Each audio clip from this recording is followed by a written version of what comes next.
The question is that the minutes of the sitting of Parliament held on Thursday, 28th of May 2026, as previously circulated, be taken as read and be confirmed. Does any member oppose the motion? As no member opposes the motion is agreed to unanimously.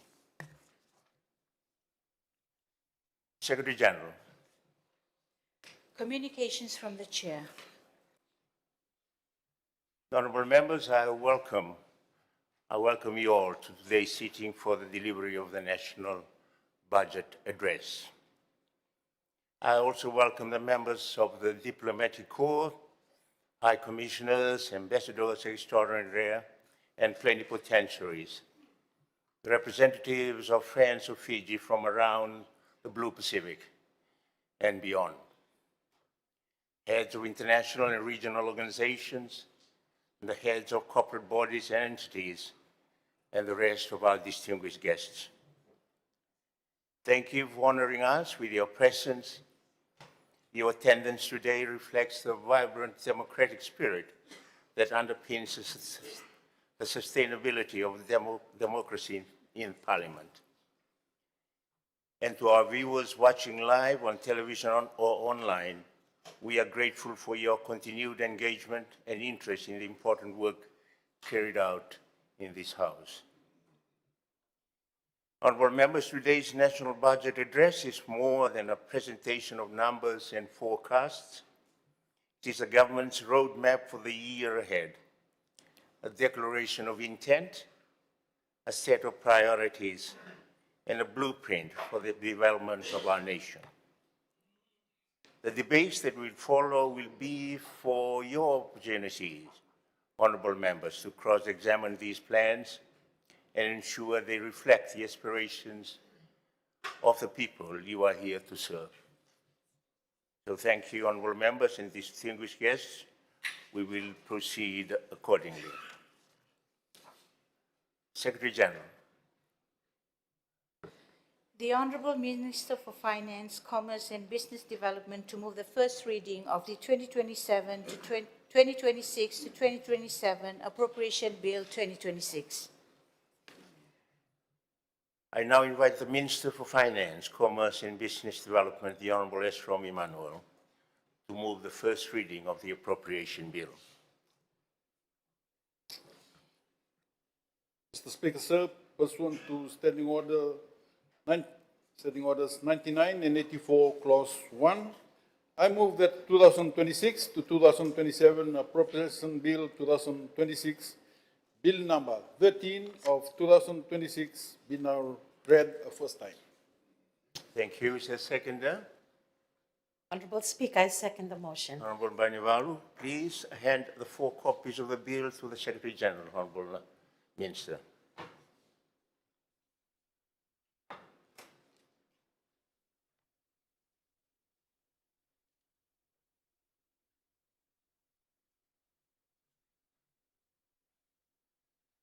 Honourable members, please be advised that at its meeting on Tuesday, the 23rd of June 2026, the Business Committee unanimously agreed to exempt the Minister for Finance from the usual speaking time limits for today's budget address, as well as his right of reply on Wednesday, the 15th of July 2026.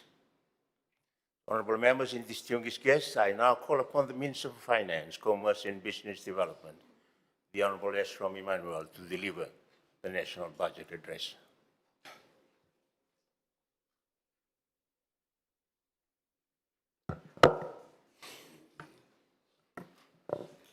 Thank you, Mr. Speaker, sir. Honourable Prime Minister, Honourable Cabinet Ministers, Honourable Assistant Ministers, Honourable Leader of Opposition, Honourable Members of Parliament, invited guests, fellow citizens, ladies and gentlemen. Honourable Speaker, sir, I rise to present the 4th National Budget of the Coalition Government and my first budget as the Minister of Finance. I wish to acknowledge God the Almighty for all of our lives and also for the presentation of this budget.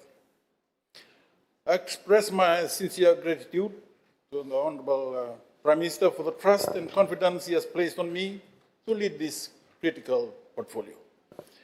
I also wish to thank the Cabinet Ministers, the Assistant Ministers, government members, and all the members of Parliament for their support. Special thanks to the former DPM, Professor Biman Prasad, for his tutelage in the last 3 years and his contribution. I also wish to thank everyone who provided their budget submissions and attended the budget consultations held around Fiji early this year. We have listened to your views, and after careful consideration and prioritization, formulated this budget. Mr. Speaker, sir, as the Finance Minister, with less than 8 months on the job, I have been entrusted with the responsibility to manage the nation's finances at a time when our fiscal position is under considerable pressure and the global environment is extremely volatile and uncertain. Mr. Speaker, sir, this budget is not a populist budget that one would expect before an election, nor is it built on short-term promises or commitments that the country cannot afford. Hence, this is a responsible budget for sustainable future. It is realistic, disciplined, and focused on delivering real outcomes for our people. Every dollar has been carefully prioritized and directed towards areas that matter most. We will live within our means, make prudent choices, and invest in the foundations that will strengthen the economy, create jobs, and secure a more stable future for all Fijians. In a period of uncertainty, Mr. Speaker, sir, leadership requires honesty and responsibility. And today, I will lay the facts as they stand, as the Fijian people deserve an honest assessment of the challenges before us and decisive action and leadership to provide solutions to these problems. So we are aware of these problems, we are aware of the challenges, and here we are trying to answer or provide answers to the so what questions. So let me first provide a bit of context to the fiscal challenges facing us today and explain the need for urgent action that is required to address these fiscal imbalances. Mr. Speaker, sir, our fiscal dynamics have significantly changed over the last decade. Public debts have increased from around $4 billion in 2016 to almost $12 billion by the end of 2026. This is a threefold increase in 10 years, with the debt to GDP ratio doubling from around 43% to almost 85% of GDP. And during this 10-year period, Mr. Speaker, sir, the nation has also encountered unprecedented challenges. The country went through COVID-19 pandemic, a once-in-a-100-year crisis, TC Winston, a Category 5 cyclone which holds the record as the strongest and most intense tropical cyclone in the southern hemisphere, and an uncertain global environment marked with rising military conflicts and geopolitical confrontation, including the recent energy crisis that shook the whole world. During this period, Mr. Speaker, sir, our public spending has increased rapidly from $3 billion to $4.8 billion in the last budget. Operating expenditure grew from around $1.8 billion to around $4 billion, more than double and accounting for over 80% of total public spending in the last 10 years. So this rapid expenditure growth was driven by the continuous pressure on public spending to meet the expectations for better government services, expectations for higher wages and salaries in the public sector, expansion in the size and role of government, catching up on infrastructure development, increased social sector support and expansionary fiscal stance during the many extraordinary domestic and external economic shocks. During this period, Mr. Speaker, sir, our public sector grew significantly with now more than 42,000 personnel. This includes around 38,000 employees in the civil service, police force, military, and correction services, and another 4,000 employees in independent institutions and publicly funded statutory bodies like the Judiciary, Parliament, FICAC, Fiji Revenue and Customs Services, Water Authority of Fiji, Fiji Roads Authority, Tourism Fiji, amongst others.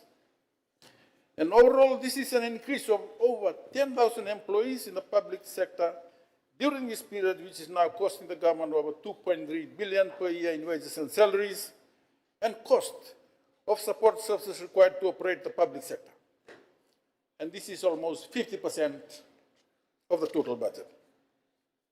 Mr. Speaker, of these 2.3 billion, over 1.5 billion per year is required just to cater for the wages and salaries of the 42,000 employees.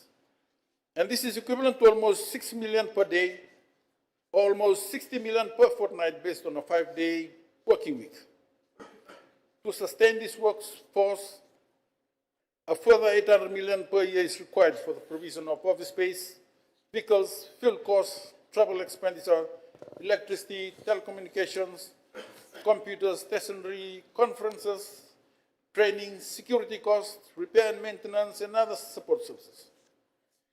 This is a cost of around 3 million per day. So basically now we need 9 million per day just to operate the public service. Mr. Speaker, sir, during this 10-year period, our social sector spending has also increased rapidly by over to over 1 billion. This includes significant spending increases towards free education, transport assistance, tertiary scholarships, social welfare to support over 130,000 Fijians, social wages like free water and subsidized electricity, back-to-school payment, fund for higher education institutions, and the provision of free medical care. If we include the wages and salaries paid to civil servants in the social sector, the total social sector budget is almost 2 billion, accounting for almost 42% of total spending. Over these 10 years, Mr. Speaker, sir, we have also increased spending to support sector that cannot survive without taxpayer funding.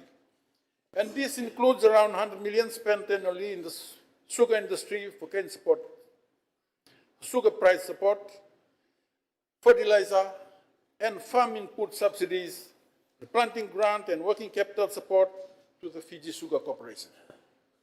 This had to be done to protect our sugarcane farmers and our vulnerable rural communities.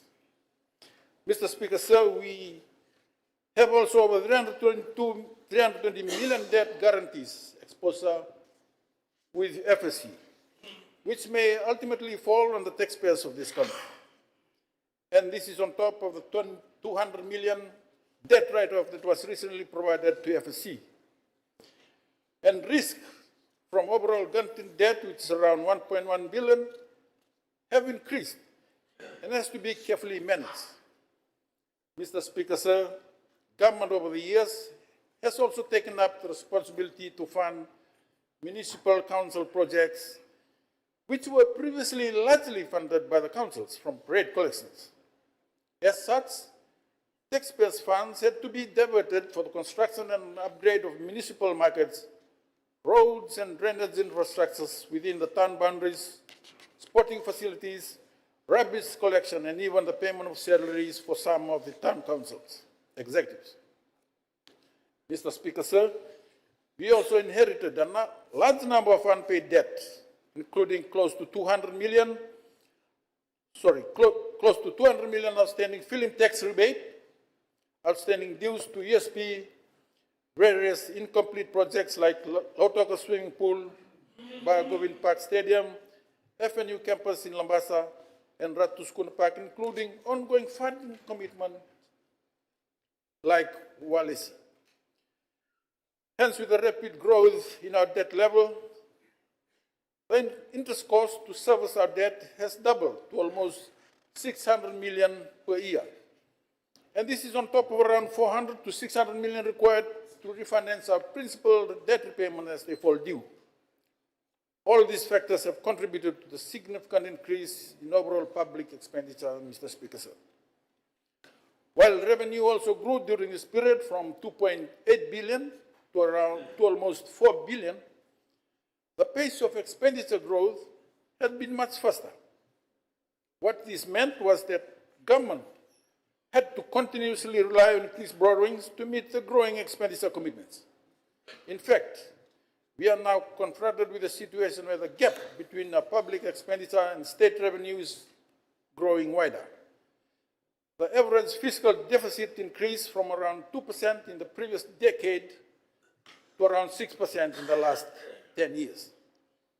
Mr. Speaker, sir, given that most of our spending increase has been largely operating in nature, reaching almost 4 billion or over 80% of our total spending, we have deprived the nation of the much-needed capital expenditure that was required to build our roads, replace our bridges, fix our hospitals and medical facilities, expand our water and wastewater infrastructure, get our drainage sorted, and provide a conducive environment for our private sector to take the lead in our growth and development. So these fiscal imbalances were made worse with the recent global fuel crisis and the uncertainty presented by the volatile external environment.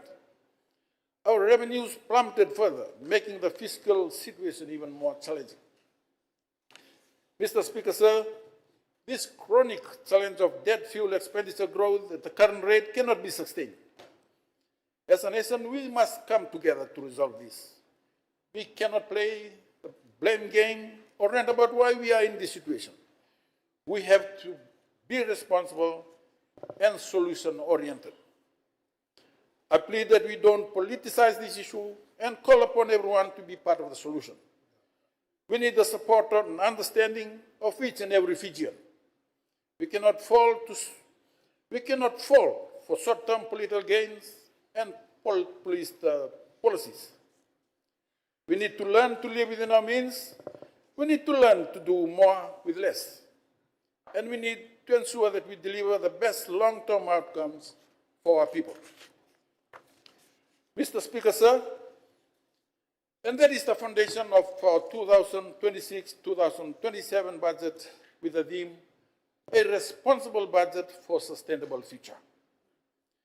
Firstly, we are immediately reining in our public expenditure, especially operating spending. The 2026-2027 budget maintains our public expenditure level to almost similar levels as in the current financial year. We are doing this so while still accommodating for more than 200 million in new and additional expenditures for the general election, referendum, national census, commencement of 4 major bridge replacement projects, investment to double the capacity of the Kinoya wastewater plant, investment in non-revenue water reduction, establishment of a new cancer treatment facility, major investment to upgrade our primary healthcare facilities, adding additional bed capacity at CWM, catering for the increased debt servicing cost, amongst other new expenditure commitments, which I will highlight later. What this means, Mr. Speaker, sir, is that we had to cut back on our other expenses to cater for this. Operational expenditure across government has been reduced by 10%. Ministries, departments, and agencies have been directed to reduce spending on travel, workshop, conferences, communication, maintenance, administration, and the purchase of goods and services. Grants provided to state entities, independent bodies, commissions, and other recipient agencies have also been reduced by 10%. Funding for vacant positions across government has been reduced by 50%. Recruitment will continue only for critical frontline positions and specialized roles necessary to maintain essential service delivery. A holistic review of the civil servant will be undertaken and staff from overstaffed agencies will be redeployed to ministries that need additional manpower with the required training and transition management. Mr. Speaker, sir, government has also continued the broader cost containment measures announced earlier this year, including tighter controls on overseas and domestic travel, vehicle usage, fuel consumption, and other operational spending. The 20% reduction in the salaries of all ministers and members of parliament will also continue in the financial year, and if you agree, will continue for the next 1 or 2 years. Following these cost control measures and after accommodating additional expenses of over 200 million, we are still maintaining overall expenditures at around 4.87 billion in the 2026-2027 budget, similar to our current year's budget. So this is just a marginal increase of less than 1%, which means that overall real expenditure adjusted for inflation is now put on a declining path. This downward trajectory is important to correct our fiscal imbalance.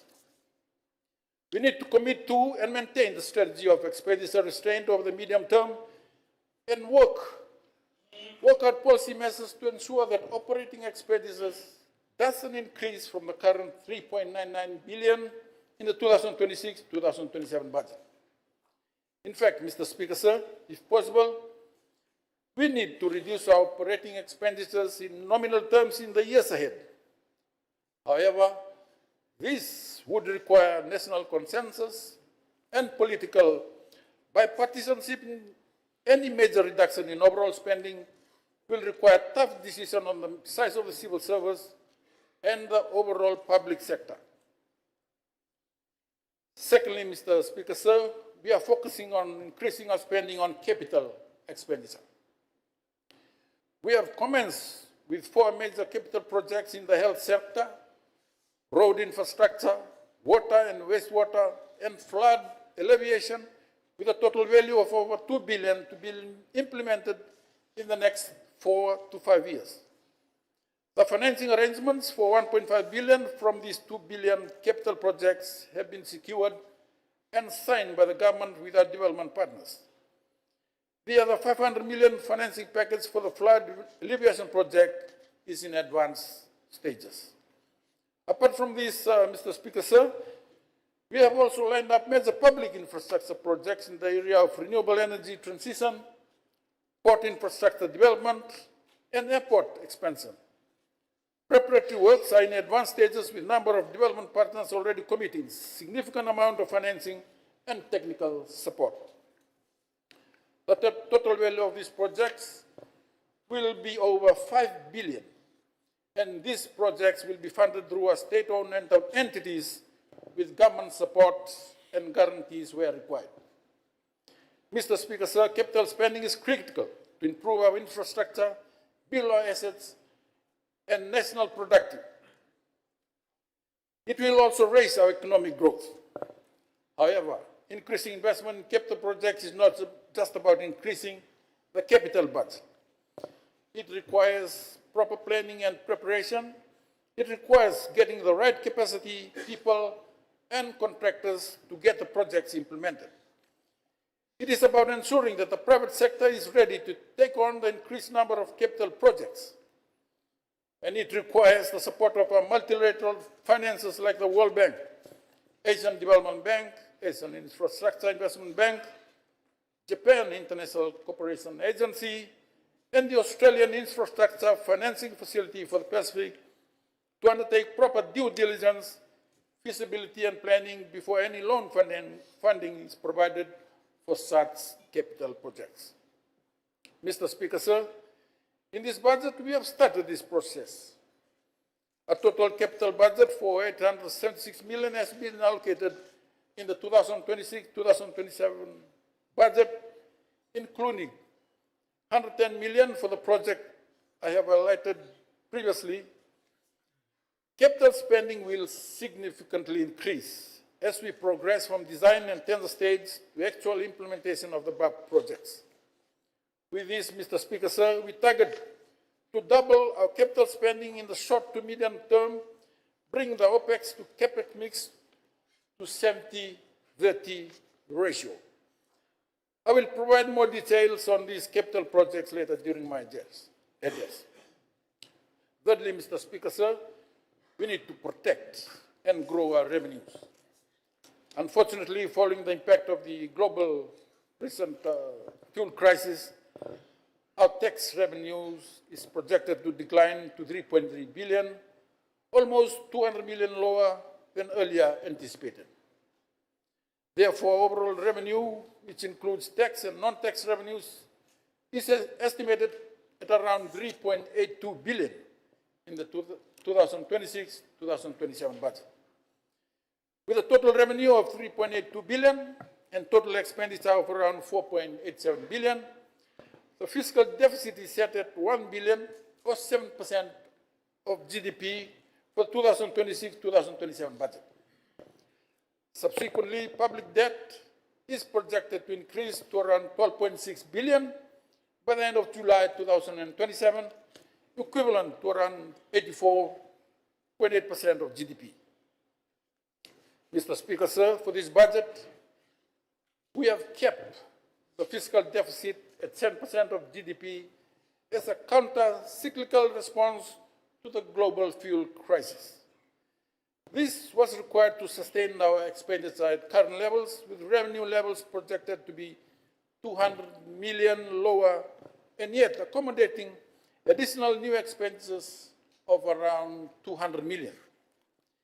If revenues had not declined due to the crisis, together with the economic slowdown, our deficit would have been below 5%, and debt would have been much lower at around 83% of GDP. Mr. Speaker, sir, while the 7% deficit is justified for this financial year, we need to reduce our deficit level to around 3% moving forward.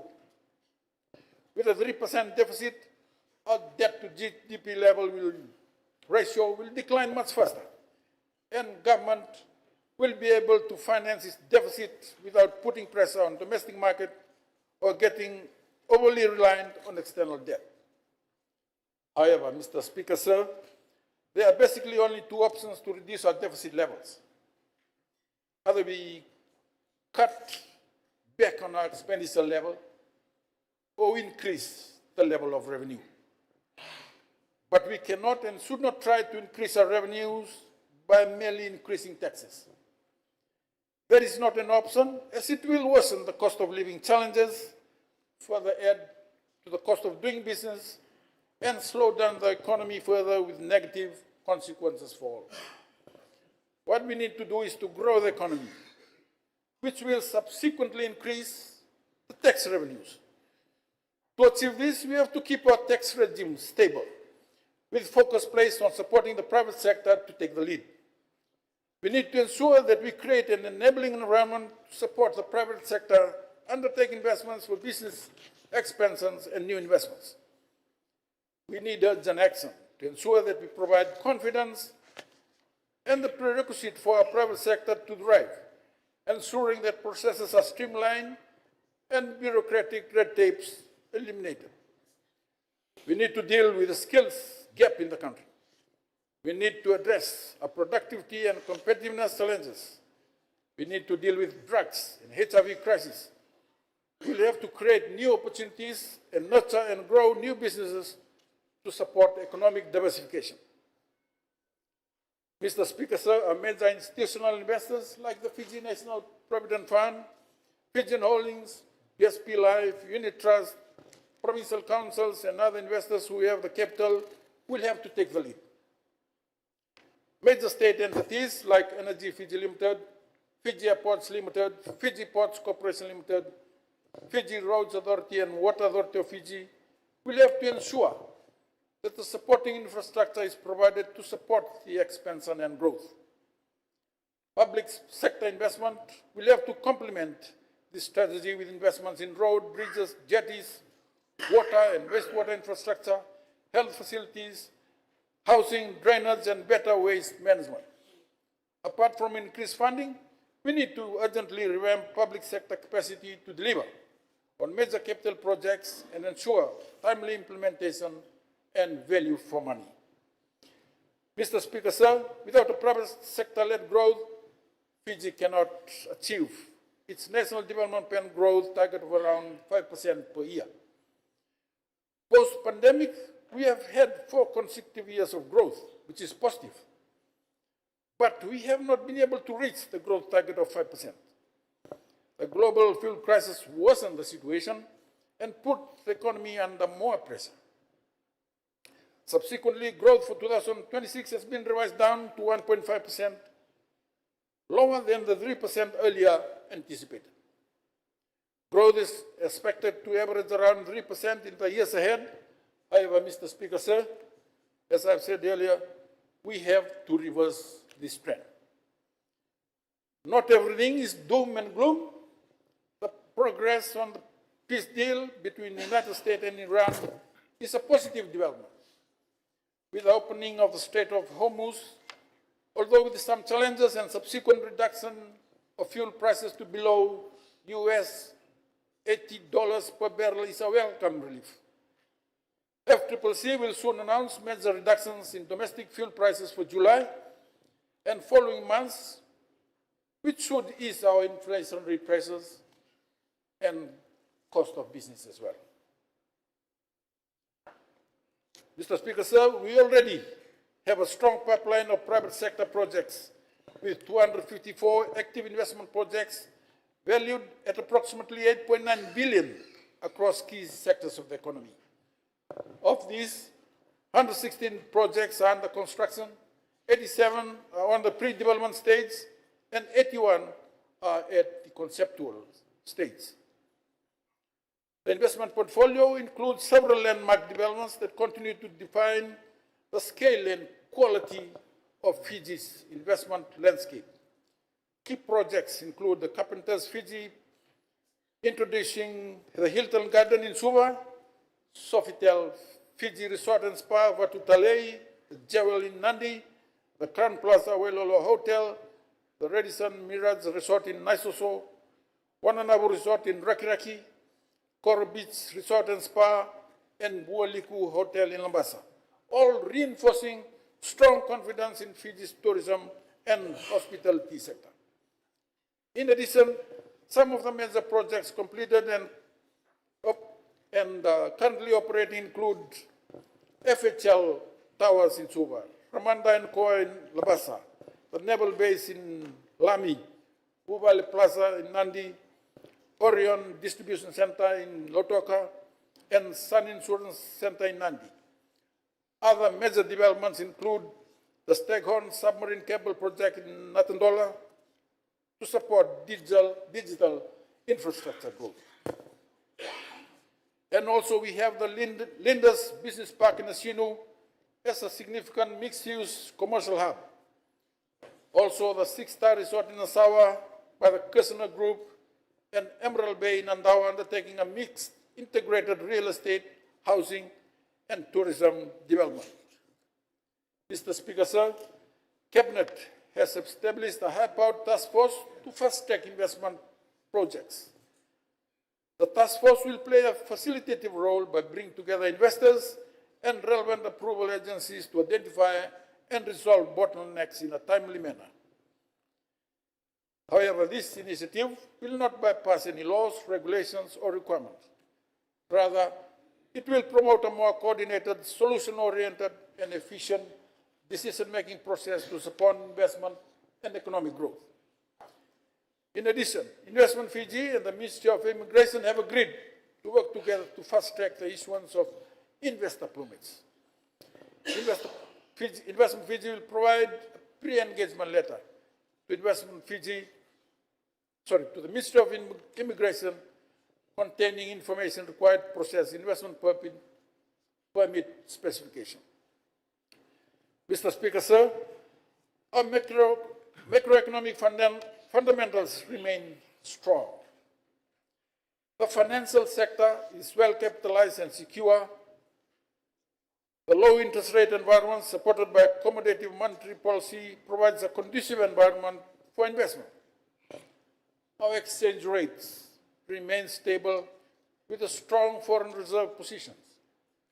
Remittances have continuously performed well, supporting domestic demand and livelihoods. After a record year in 2025, the tourism industry continues to grow, although there are some challenges now. Mr. Speaker, sir, to raise our growth, we have to protect our tourism industry, which contributes around 40% towards our economy. We have to ensure that the industry remains competitive. We have to expand the tourism infrastructure, increase our airport capacity, invest in more hotel room inventory, develop more tourism products, and ensure Fiji is safe and secure for our visitors. Mr. Speaker, sir, we need to support Fiji Airways, our national airline, which brings most of our tourists and plays a critical role in positioning Fiji as the aviation hub of the South Pacific. Recently, the airline has been under some financial pressure following the substantial price increase in aviation turbine fuel, and at a time when the airline was still recovering from the massive financial losses registered during the pandemic. Government is the major shareholder, and given the strategic importance of Fiji Airways, will support the airline with a planned 200 million guarantee that will be brought to Parliament soon. In this budget, we are extending the loss carried forward provision for the airline from the standard 8 years to 15 years, and waiving fees and charges amounting to around 10 million for the next 12 months. We are also working with other key stakeholders, including Fiji Airports, Air Terminal Services, Civil Aviation Authority of Fiji, Fiji National Provident Fund, and the Fiji Development Bank to help ease the financial pressure on the airline. Mr. Speaker, sir, the tourism industry has also come on board to support the airline and has broadly supported a temporary 5% tourism service tax on all hotels and tour and cruise operators with an annual turnover of 2 million or more for the next 12 months. The revenue generated from this 5% tourism tax will be ring-fenced and fully directed to Fiji Airways. The industry has broadly agreed that the burden of the tax will be largely absorbed by the hoteliers and tour and cruise operators and not passed on. The 5% tax will be effective from 1 September 2026 and is expected to generate around 70 million for the airline. Mr. Speaker, as earlier highlighted, we are also working with our investor community to fast-track and support investment in adding additional hotel room capacity.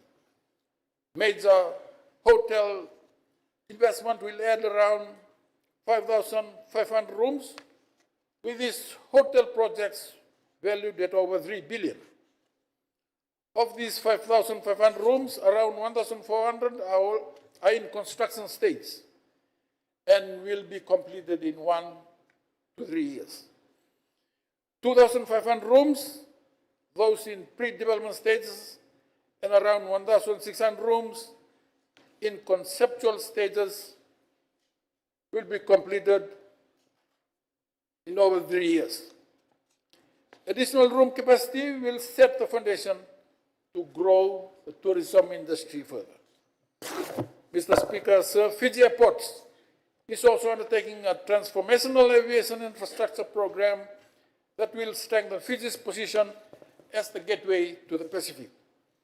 Over the next 5 years, investment valued at more than 700 million will support airport modernization, regional airport upgrades, digital technologies, renewable energy infrastructure, and aviation safety systems. Mr. Speaker, sir, implementation has also commenced on the 440 million 10-year Vanua-Levu Tourism Development Program, known locally as the Nabualiku Project. This flagship initiative, supported by the World Bank, represents one of the most significant investments ever undertaken to expand the tourism industry in the Northern Division.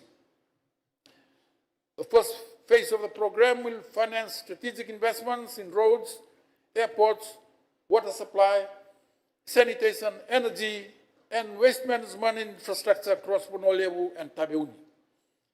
A sum of 20 million has been provided in this budget for implementation activities next year.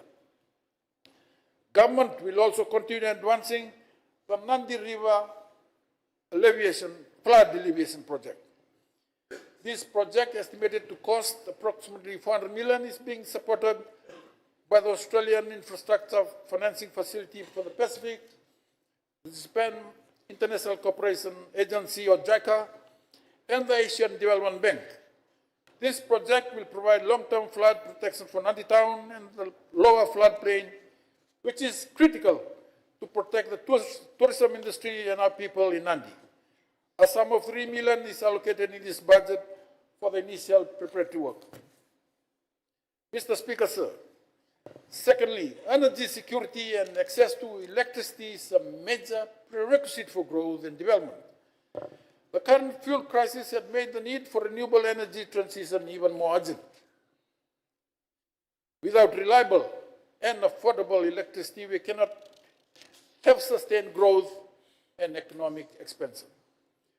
To support Fiji's national renewable energy and energy security objective, EFL is progressing an investment program of approximately $2 billion on one of the largest infrastructure investments in our nation's history. These programs include 2 new hydropower schemes providing 50 megawatts of renewable baseload power, approximately 165 megawatts of solar generation with battery storage and major grid upgrades, while investing in transmission redundancy and also the replacement of aging infrastructure. Mr. Speaker, sir, this investment will support Fiji's target of increasing renewable energy to 60% and ultimately 90% by 2035, while reducing dependence on imported fuel and strengthening long-term energy security. Mr. Speaker, sir, recognizing the national importance of these investments, government is supporting EFL in accessing affordable financing and climate investment capital to help lower long-term electricity costs for our consumers. We are working with ADB, World Bank, EIB, and other financiers for funding support, with government providing the required loan guarantee and the necessary investment approvals. A lot of preparatory works has been undertaken, and I thank our key development partners who have come on board to support these major investments with planned financing and technical support. Actual implementation is expected to start from 2027, Mr. Speaker, sir. Mr. Speaker, sir, thirdly, to lift our growth to over 5%, we need to invest in a modern port facility that not only serves Fiji's trade and logistic requirements, but serve as a regional transshipment facility given our hub status in the Pacific. Our current super port is reaching its capacity, and for future economic expansion and growth, we need to expand our port capacity. We need to improve its operational efficiency, enhance its competitiveness, and capitalize on unrealized transshipment opportunities in the region. Government is embarking on a major transformational port expansion and redevelopment project to develop the Suva Port into a modern port facility. The Millennium Challenge Corporation, a US-funded agency, has been working with government to provide a major grant funding support towards this transformational initiative.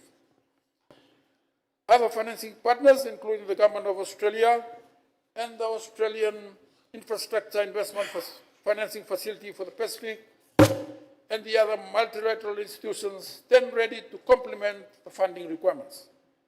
The projects will also modernize private sector financing, including the participation of FNPF and other local institutional investors. The full project will be over 1.5 billion and will be implemented over a 5-year period. Plans are also underway for further investment and expansions at the Lautoka port, including investment in shipbuilding and maintenance to serve Fiji and the region. Mr. Speaker, sir, in the 2026 to 2027 budget, government is providing 821 million to the Ministry of Public Works, Meteorological Services and Transport. The Fiji Road Authorities provided a funding of around 370 million. And this includes 118 million for road maintenance and 7 million for road renewals, replacement and resealing, 35 million for bridge renewals and crossing replacements, and 26 million for new sealing and upgrading of community and rural roads. To ease traffic congestion experienced by commuters traveling in major urban centers, the government is providing the FRA with a sum of 20 million in the next financial year. Of these, 15 million is budgeted for the widening of the Ratu Dawi Road, construction of the Extension Street bypass to connect with Brown Street, and also upgrades to Ratu Sukuna Road. A sum of 4.5 million is allocated to conduct feasibility and design for road widening along Delen Besi to Vesari. Also, from Veikomba to Langere, the Princess Road, and Nasoso to Nabutu in the Nandi-Lautoka corridor. Government recognizes this investment as a priority to improve road travel. In the Northern Division, I'm glad to update that the detailed design for the temporary and permanent bridge replacement is nearing completion for the Lambasa Bypass project. For the next financial year, FRA will continue its preparatory work and carry out its procurement process. A sum of 3.2 million is provided for the maintenance of our jetties in Ellington, Sausabu, Tabeuni and Rambi, and to fund preparatory works to enable the construction of the Wunikura jetty in the Konrabe. In the new financial year, an inter-island jetty feasibility study is planned to identify new jetty sites aimed at increasing inter-island transportation. Government, with the support of the ADB, has also finalized detailed designs to overhaul the jetties in Nambawalu, Natovi, and Sabsabu. Proper investment in our jetty infrastructure is essential to improve connectivity across our islands. Mr. Speaker, sir, I'm also pleased to announce that civil works are expected to commence in the new financial year on the replacement of 4 critical bridges, namely the Lami Bridge at Subabo, Mendraukutu Bridge near the Lami Cement Factory, the Sambeto Bridge, VCC Bridge linking Nandi and Lautoka. A total of 41.5 million is budgeted for this project in the new financial year. The full project cost is estimated around 400 million, and funding has already been secured through the ADB and the World Bank. Mr. Speaker, sir, these bridges are critical. We are ensuring that these new bridges are future-proofed and resilient.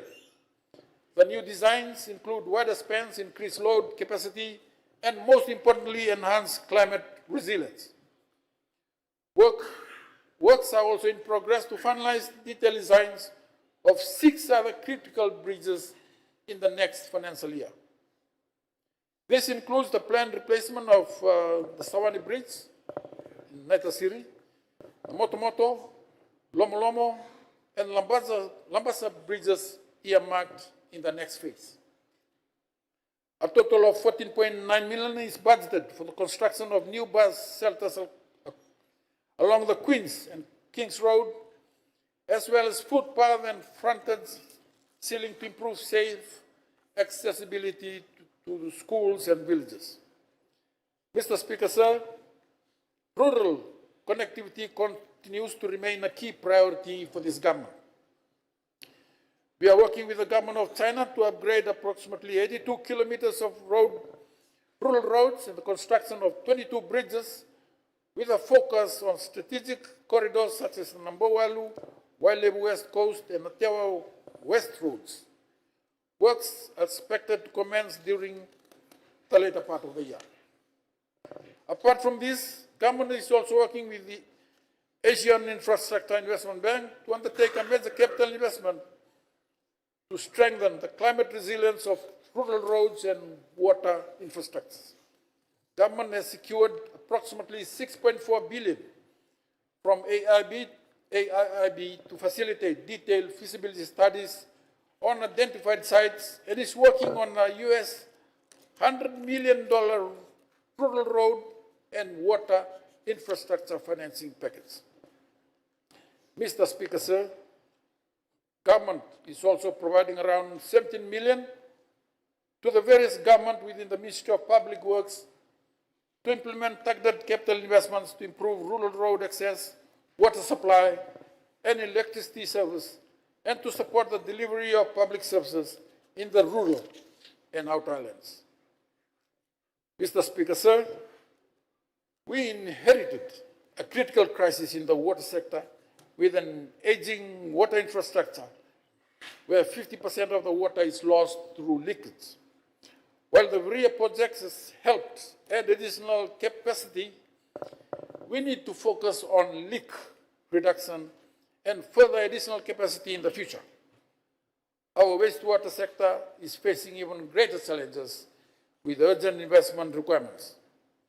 In this budget, the Water Authority is provided with an increased funding of 291 million to upgrade and expand water and wastewater infrastructures around the country, including the upgrading of water sources, treatment plants, reticulation, distribution, and non-revenue water reduction.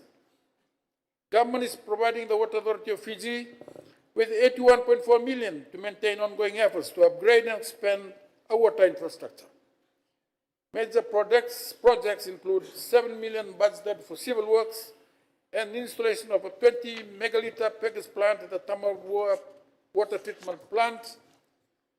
And the project is targeted for completion in June 2027 and is expected to benefit 150,000 people living along the Suva to Tongalevu corridor.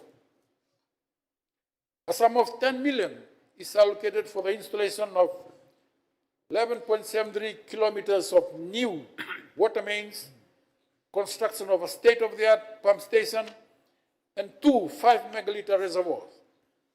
The project is targeted for completion in June 2027 and will provide reliable water supply for 14,000 people residing in Sawani, Dole-Suva, and Kalsaru.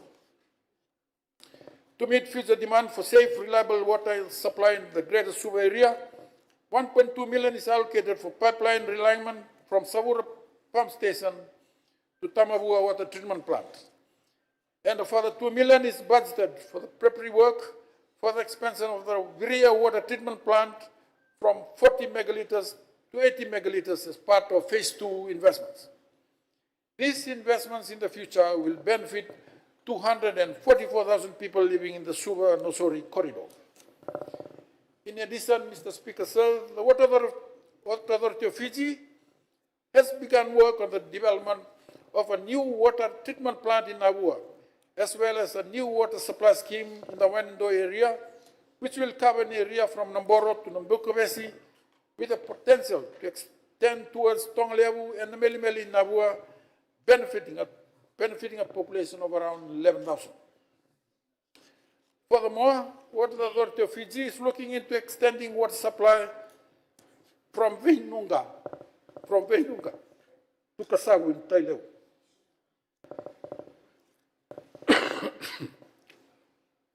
Civil contractors are expected to be mobilized in the new financial year for the construction of the water main, pump station, and a 3 megaliter storage tank in Tebetelevu, Tailevu.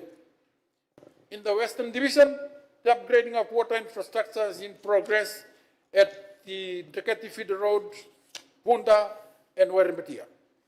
These upgrades will benefit 80,000 people living within and along Dekati Feeder Road, Punda, Warambetia, Nandi Airport, Nandi Beg Road, and Sambeto Road. We are also investing in water extensions to previously unserved communities, such as those in the Korobuto area in Nandi and the Coral Coast region in the Botu area in Singatoka. Furthermore, water source improvement works have also been allocated to improve water supply services, with proposed work for the Ngalau and the CV intakes in Ra and Tabua, which will benefit 32,000 people. There will also be rehabilitation of the Renro and Vardiva pump station in Ba to increase water intake, benefiting 55,000 people.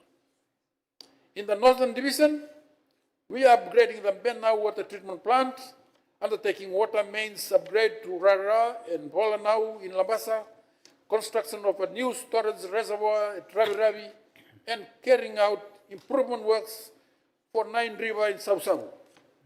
In addition, the proposed Wainivasa water source in Tabiuni is in progress. Mr. Speaker, sir, over 16 million is provided to Water Authority to upgrade wastewater infrastructure as well. A priority in the new financial year includes upgrading the Denarau Island wastewater infrastructure, Pacific Harbour wastewater treatment package plant, and supporting localized wastewater treatment plants, pump station, and distribution systems.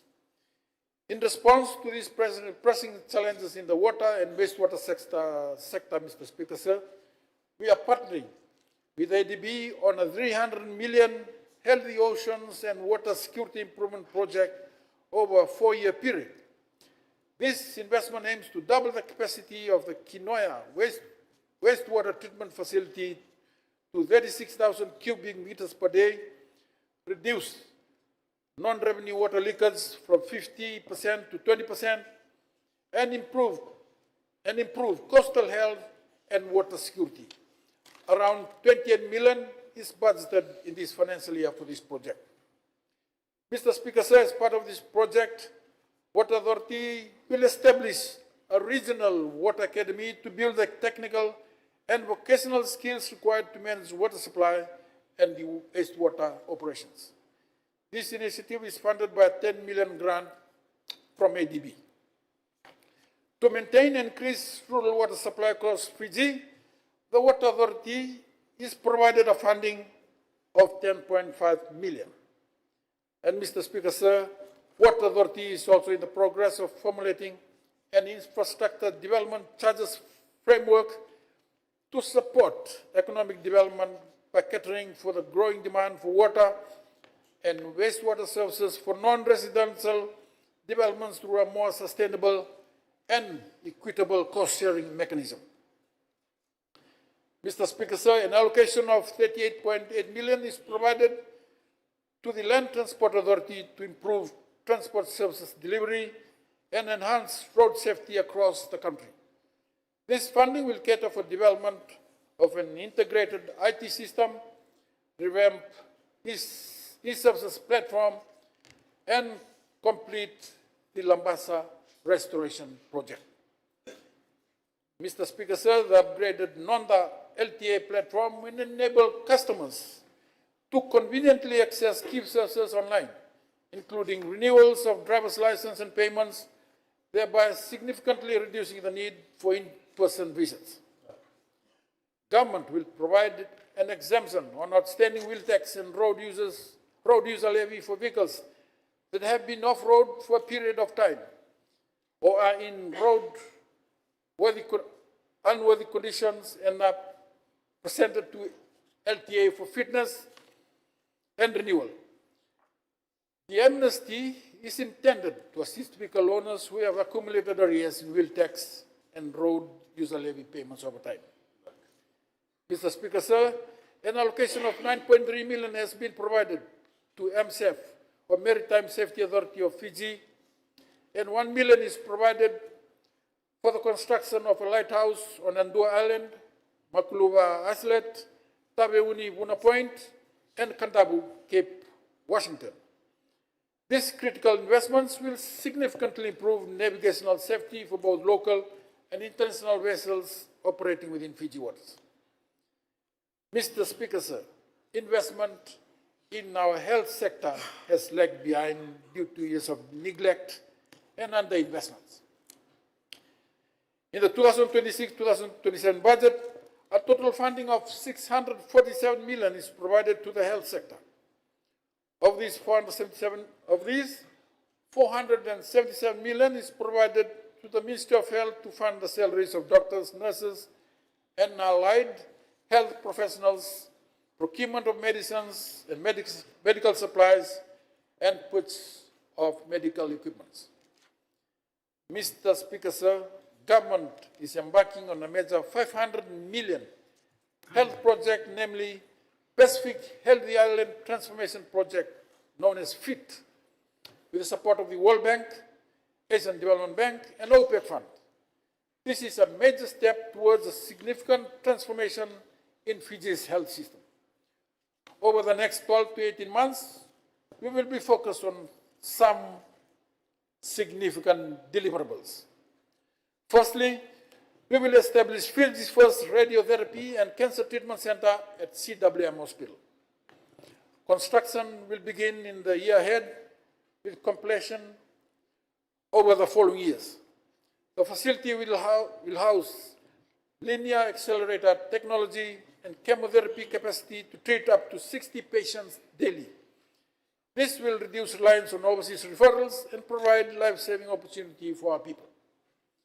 Second, we will expand acute care capacity at CWM Hospital, adding 56 new beds for adults and children. This will address the persistent congestion and connect maternity services to operating theatres, eliminating over time the current reliance on container walkways. Third, Mr. Speaker, sir, we will upgrade and rebuild primary health care facilities nationwide. Within the next year, 17 priorities facilities across urban, rural, and maritime areas, including Valelebu, Nuffield, Balebuto, Canberra, Tukavesi, Lami, and Osori, will move through design, procurement, and early works, with selected sites already beginning upgrades. And finally, through engagement with UNICEF, the government will focus on digital connectivity of at least 70 primary healthcare facilities, enabling real-time data, continuity of care, and improved service efficiency.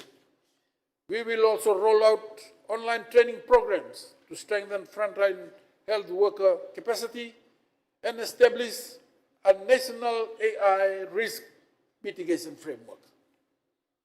Mr. Speaker, sir, the full FIT project will take around 4 years, and a sum of 41 million is provided in this 2026-2027 budget. Mr. Speaker, sir, the Government of Australia is supporting the master planning for the new National Tertiary Hospital in Valelebu. Keeping the CWM Hospital operational and safe remains a critical priority until the new tertiary hospital is ready. Australia has also committed 10 million Australian dollars for urgent priority infrastructure upgrades at the current CWM Hospital. The first tranche of works already commenced includes roofing and drainage remediation across key hospital buildings, installation of a new 200,000 litre potable water storage system with filtration, UV treatment and plumbing, remediation of maternity sewer infrastructure, and refurbishment of the acute patient ward. Mr. Speaker, sir, government has also been working closely with Healthcare Fiji Limited, a subsidiary of Fiji National Provident Fund, and Aspen Medical to iron the PPP contractual arrangements with the operation of the Lautoka and Ba Hospital. With the help of IFC, we are renegotiating the agreement to ensure it is cost-effective and delivers the best service for our people. Nonetheless, Mr. Speaker, sir, significant progress has been made with investment in the state-of-the-art cardiac facility in Lautoka, together with improvements in hospital infrastructure, modern equipment, and improved delivery of overall services. we now also have our first JCI accredited hospital in Ba. Since 2022, HCF has done more than 300 open heart surgeries and over 1,000 advanced cardiac procedures. New services such as the CAT lab, MRI, interventional radiology, and enhanced oncology services have greatly expanded access to advanced healthcare for Fijians. In the 2026-2027 budget, 120 million is provided for the ongoing operations and maintenance costs to Healthcare Fiji for the Lautoka and Ba hospitals. Mr. Speaker, sir, the Government of India is also in advanced stages for the commencement of the construction of a 100-bed super specialty hospital in Asinu. Land acquisition is now complete, while detailed design and tender process is currently underway. Construction is expected to start early next year. We have been encouraging and providing the necessary support through tax incentives and other support to entice the private sector to invest in hospital and tertiary healthcare. The outcome has been positive, Mr. Speaker, sir. We now have a number of private sector players: Pacific Specialist Healthcare, Oceania Hospitals, Miot Pacific Hospital, Nasesia Private Hospital, and Saima Prema Hospital delivering advanced medical care services. Mr. Speaker, sir, the HIV issue has become a major existential threat to our people. And an urgent and decisive response is required to fight this crisis, Mr. Speaker, sir. With the support of the Government of Australia, New Zealand, and other development partners, Government has put together a multi-pronged response strategy focused on fighting drugs, raising national awareness, procuring HIV medicine, investing in identification and treatment, investing in required healthcare skills, and overall preventative measures. A sum of around 12 million is allocated for the purpose. Mr. Speaker, sir, investment in education is investing in the future of our nation. Over the years, we have invested heavily on improving access to education with initiatives like free education funding, transport assistance, free textbooks, and scholarship funding.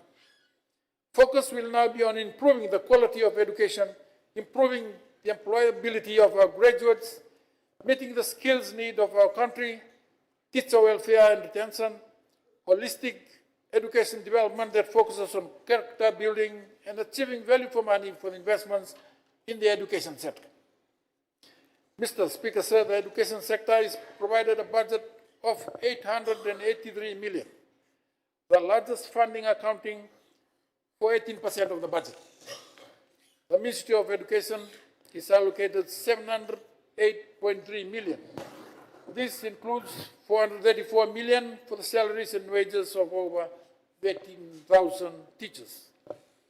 Around 61 million is provided for the free education grant, 54 million for transport assistance, and 40 million for back-to-school assistance. Apart from this, 74.5 million is provided for operating grants to the higher education institutions.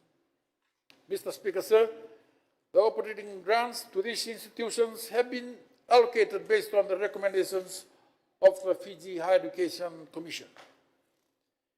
And no capital grant is provided to any higher education institution for the current year, and we encourage these institutions to explore self-funding for their capital project, especially for this financial year. Mr. Speaker, sir, the coalition government wrote off over 650 million in tertiary student debt for over 53,000 students and replaced it with a full scholarship with cut-off marks to ensure increased completion rate and quality of graduates. Bonding arrangements were introduced to ensure graduates work in the country and contribute in return for taxpayer-funded tertiary education. To fund these scholarships, Mr. Speaker, sir, 160 million is provided in this budget which will cater for 23,000 students, both existing and new students.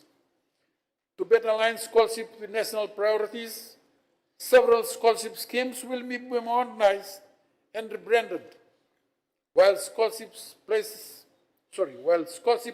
for high-demand local programs such as nursing, medicine, and technical skills will continue to be expanded.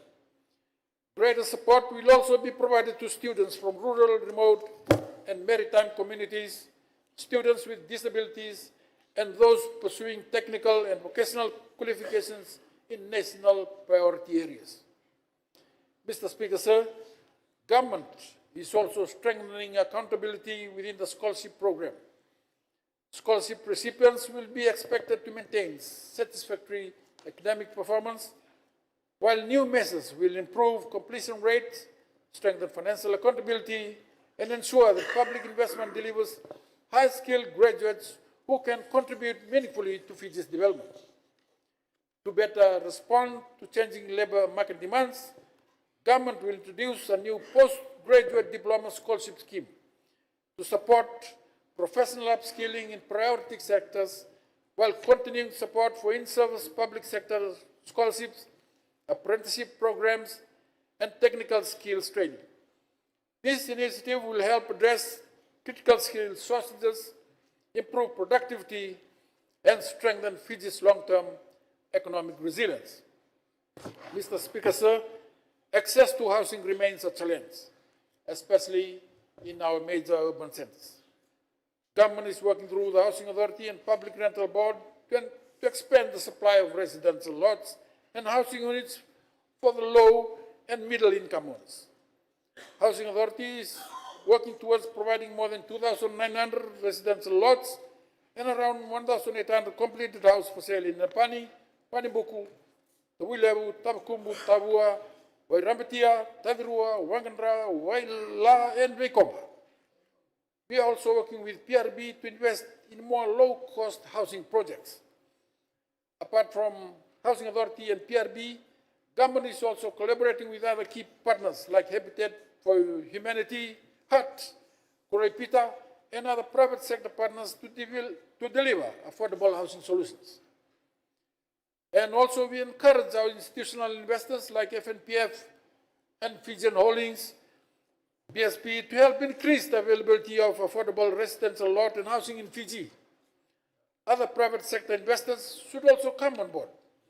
The tax incentive available for development of subdivision has been extended and provides developer profit exemptions and custom duty concessions for land developers undertaking investments in residential subdivisions. Mr. Speaker, sir, the low interest rate environment remains conducive for housing finance, with home loans provided at just below 4% from the commercial banks. We also allowed FDB to introduce housing loans on a smaller scale. A sum of 3 million is allocated to support first-home buyers in this budget.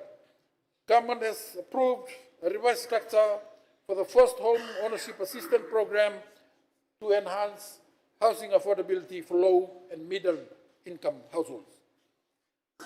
Under Category 1, households earning $30,000 or less, including those displaced from informal settlements such as Waindongo, Nambua Muslim League, and Kilkali, will be eligible for grants of up to $40,000 for home construction and $30,000 for home purchase. In Category 2, it has been revised to target households earning above $30,000 and to $60,000. Under this category, the home purchase grant has been increased from $5,000 to $15,000, with the home construction grant remaining at $20,000. For households earning above $60,000, they will no longer be eligible for assistance, ensuring that government resources are more effectively targeted towards those with the greatest housing needs. In addition, Mr. Speaker, sir, a total of 10 million is provided for the formalization of 9 informal settlements in Torre, Filifo, Walewangu Yaya, Sakoda, Punika, Mbare, Dalasaweni, Lobu Seaside, and Dombati. Around 1.3 million has also been allocated for the relocation and resettlement on informal settlement, and 500,000 is allocated to Habitat for Humanity.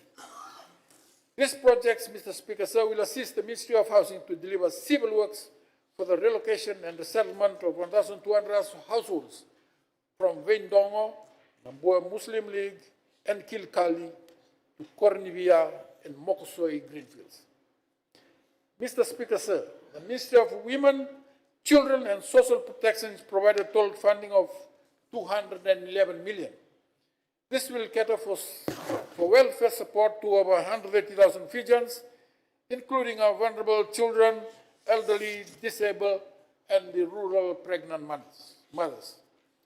The coalition government, in the 2023-2024 budget, had provided a 15% increase across the board for all social welfare recipients, including a 25% increase for recipients aged over 70 years. This was followed by a further 5% increase in the 2026 budget. And in this budget, all these increases are maintained despite the fiscal pressures on government. Apart from this, in response to the fuel crisis, government had also provided an additional temporary increase of 50% from May to July this year to help the vulnerable households with the fuel crisis. This will end in July. Mr. Speaker, sir, investing in agriculture is critical to drive economic diversification, support our rural economy and livelihoods, and grow our exports and ensure food security. The Ministry for Agriculture, Waterways and Sugar Industry has provided a total funding of 221 million in this budget. Early this year, the Ministry of Sugar was merged with the Ministry of Agriculture to ensure a holistic approach towards the development of the agricultural sector. The sugar industry has been on a decline, and given the economics of the industry and to protect the interests of the farmers and taxpayers, government will focus on industry diversification in the medium term. However, in the interim, the sugar industry will continue to support it with funding support of around 96.3 million. Amidst the declining world sugar market prices, government will continue with a guaranteed price of $85 per ton for the 2026 season, with a forecast price of $57 per ton. 41.6 million is allocated in this budget to cater for around $28 per ton top-up payment. Additional support for the sector will continue with a budget of 30 million for the fertilizer and the weedicide subsidy, cotton subsidy, upgrade of cane access road, cane planting grant, farm mechanization, farm incentive program, and support for new farmers. Government has also been funding the repayment of the US $32.7 million taken by the Fiji Sugar Corporation in 2025 from Exim Bank of India. Government has allocated around 18 million in the new budget to cater for the prepayment. For the non-sugar agriculture, Mr. Speaker, sir, a funding of 102 million is provided. This will cater for crop and livestock research and extension services, farm mechanization, upgrade of farms, support towards increasing primary production of export commodities like yangona, dalo, ginger, spices, cocoa, and dairy. Mr. Speaker, sir, the coalition government introduced the fertilizer and weedicide subsidy for dalo, ginger, cassava, and vegetable. A sum of 3 million is provided in this budget, which will cater for additional crops such as yangona and turmeric. Mr. Speaker, sir, to incentivize landowners to continue making land available for agricultural purpose, government will continue to fund the committee for better utilization of land, which is called CBUL, with a total allocation of 6.9 million. A total of 2.5 million has been provided to the Agriculture Marketing Authority to increase market access for unreached and smallholder farmers, while support for institutions such as the Novuso Agriculture Technical Institute and the Tutu Training Center will continue with funding of 3.6 million in this budget. For the dredging of rivers and clearing of waterways, 16.2 million is provided in this budget. Mr. Speaker, sir, government remains committed to the sustainable development of Fiji's forestry sector and ensuring that resource owners continue to benefit from their forest resources. The Ministry of Forestry has provided funding of around 25.7 million in this budget. A total of 2.5 million has been allocated for the Commercial Maritime Pine Subsidy Program, and this funding will assist pine woodlot owners in Kadabu, Lomeviti, and Lau through transport subsidies, helping improve returns to landowners and support the continued growth of the maritime pine industry. Government has further allocated 3.7 million for the Fiji Pine Trust Extension Program. This program supports harvesting activities, reforestation, nursery management, and maritime operation. Of these,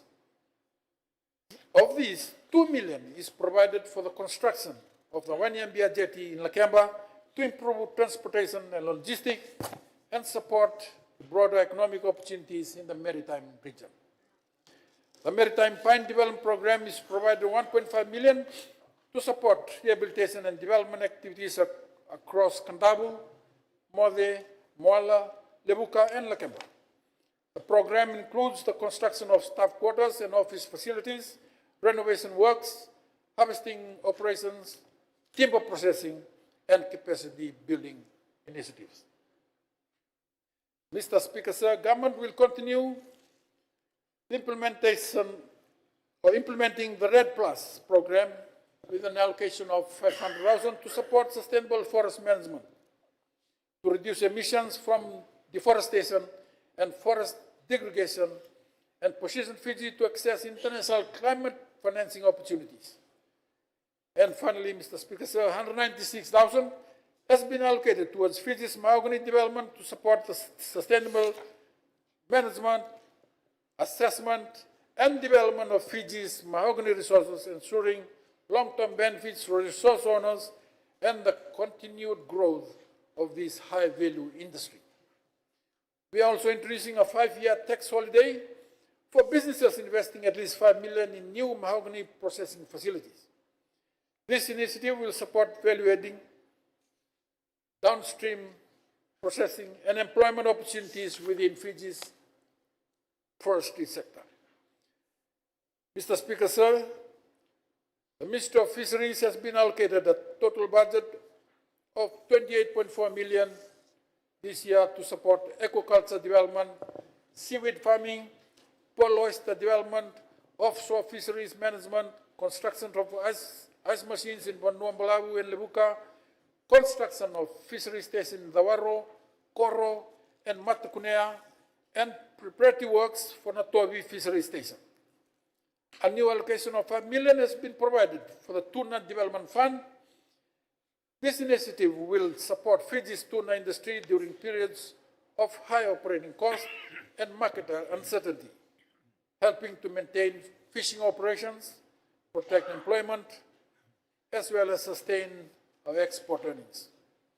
Mr. Speaker, sir, development must reach every corner of Fiji. And this government remains committed to ensuring that where a person lives does not determine their opportunities in life. The Ministry of Rural and Maritime Development has been allocated 35.4 million to continue improving the quality of life for Fijians living outside the urban centers. Increased funding of 3 million is provided for construction and upgrade of community access roads, footpaths, and footbridges to help connect communities to school, health facilities, and essential services. For the Rural and Outer Island Program, which supports integrated development initiatives across agriculture, forestry, fisheries, and creating opportunities for income generation and improve livelihoods, a funding of 2.9 million has been provided. To improve living standards, government continue to support the rural housing assistance, helping families build, complete and improve their homes, for which 2.9 million has been allocated. 1.3 million is allocated to support the continuation of the grant to self-help projects, which aims to empower local communities by helping them to take the lead in identifying and implementing projects that address their specific development needs. Mr. Speaker, sir, government is allocating 6.3 million to support groundwater assessments, borehole drilling, water reticulation, and hydrometer surveys to improve long-term water security. In the current financial year alone, the program successfully completed 13 surveys, 21 groundwater investigations, drilled 31 new boreholes, and completed 5 water reticulation projects. These investments will provide more communities with access to safe drinking water, strengthen resilience to drought and climate change, and improve the quality of life for thousands of our people. And to strengthen disaster preparedness through continued investment in the construction and retrofitting of evacuation centers, a funding of 2.2 million is provided. The Ministry of Local Government has been allocated 29.5 million in this budget, Mr. Speaker, sir.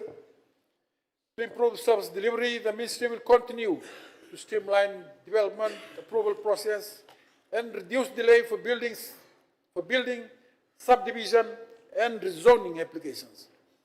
In addition, the Ministry will undertake a comprehensive review of key local government and town planning laws to ensure they remain relevant, support investments, and meet the needs of a modern and growing Fiji. A sum of 3 million has been provided for the Western Division dam site remediation program. This investment will support the rehabilitation of unmanaged dam site, reducing environmental and public health risks while improving waste management and creating opportunities for future sustainable land use. Government also remains committed to expanding and strengthening urban development. An allocation of 300 million has been provided to support the declaration of Nabu as a town. In addition, 3.8 million has been allocated for new town development initiatives, including the Nambowalu New Town Project, Nambowalu Passenger Terminal Project, and the KRC New Town Project. These initiatives are aimed at creating new economic centers, attracting investment, creating jobs, and bring development opportunities closer to our rural communities. Mr. Speaker, sir, a key initiative in the coming financial year is the launch of Fiji's first sorted source program in Singatoka. Under this pilot, households will separate recyclable and household waste at source, reducing some amount of waste sent to landfill and supporting a cleaner environment for future generations. Mr. Speaker, sir, this budget continues to invest in our indigenous people, landowners, traditional institutions, and village development projects. The Ministry of Itauke Affairs has been allocated a funding of 33.1 million in this budget. Through the Itauke Resource Owners Support and Development Fund, government will continue assisting landowners to unlock the economic potential for their land through residential and commercial development opportunities. This program supports landowners to move beyond simple leasing land and become active participants in economic development. A funding of 3.8 million has been allocated to support this. A funding of 7.2 million is provided to the 14 provincial councils, while 3.2 million is provided as an operating grant to the Itauke Affairs Board. Government remains committed to supporting our community leaders who serve as a vital link between government and the people. A sum of 4.2 million has been provided for the monthly allowance of 1,197 Turangani Koro, 262 maternity kinas, and 1,189 Turangani Abusas. Funding has also been provided for the continuation of the village improvement scheme, supporting village infrastructure, beautification, and community development projects throughout Fiji with a budget of 1.3 million. Mr. Speaker, sir, support also continues for the Center for Appropriate Technology and Development, or CATD, which plays a critical role in skills development, technical training, and creating opportunities for our young people. CATD Nandawe is provided with 2 million to increase the capacity of its current campus and supporting capital expenditures for the new campus in the Western Division. In addition, 1 million has been provided for land access road to native leases.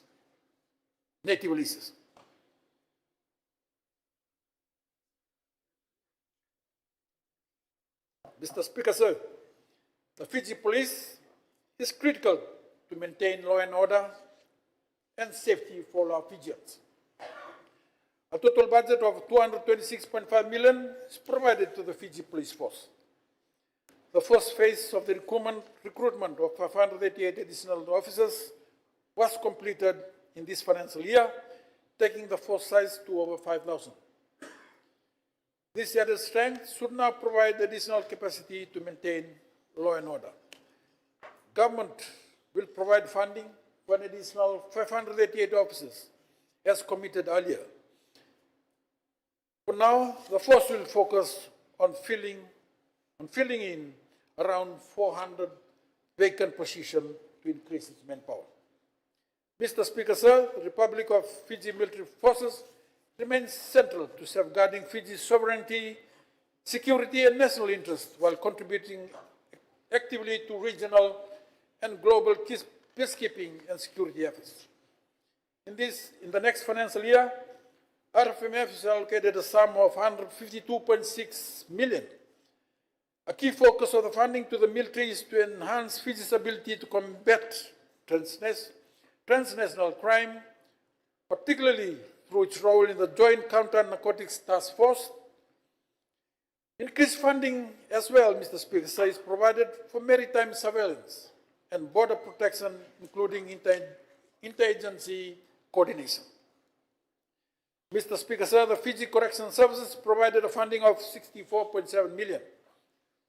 Funding increase is to cater for the implementation of the final phase of the job evaluation exercise, which was undertaken in 2024-2025 financial year and aligned with the pay by rank pay structure. Mr. Speaker, sir, funding of around 2.2 million is also provided to cater for phase 3 of the Nasino Public Cemetery upgrade.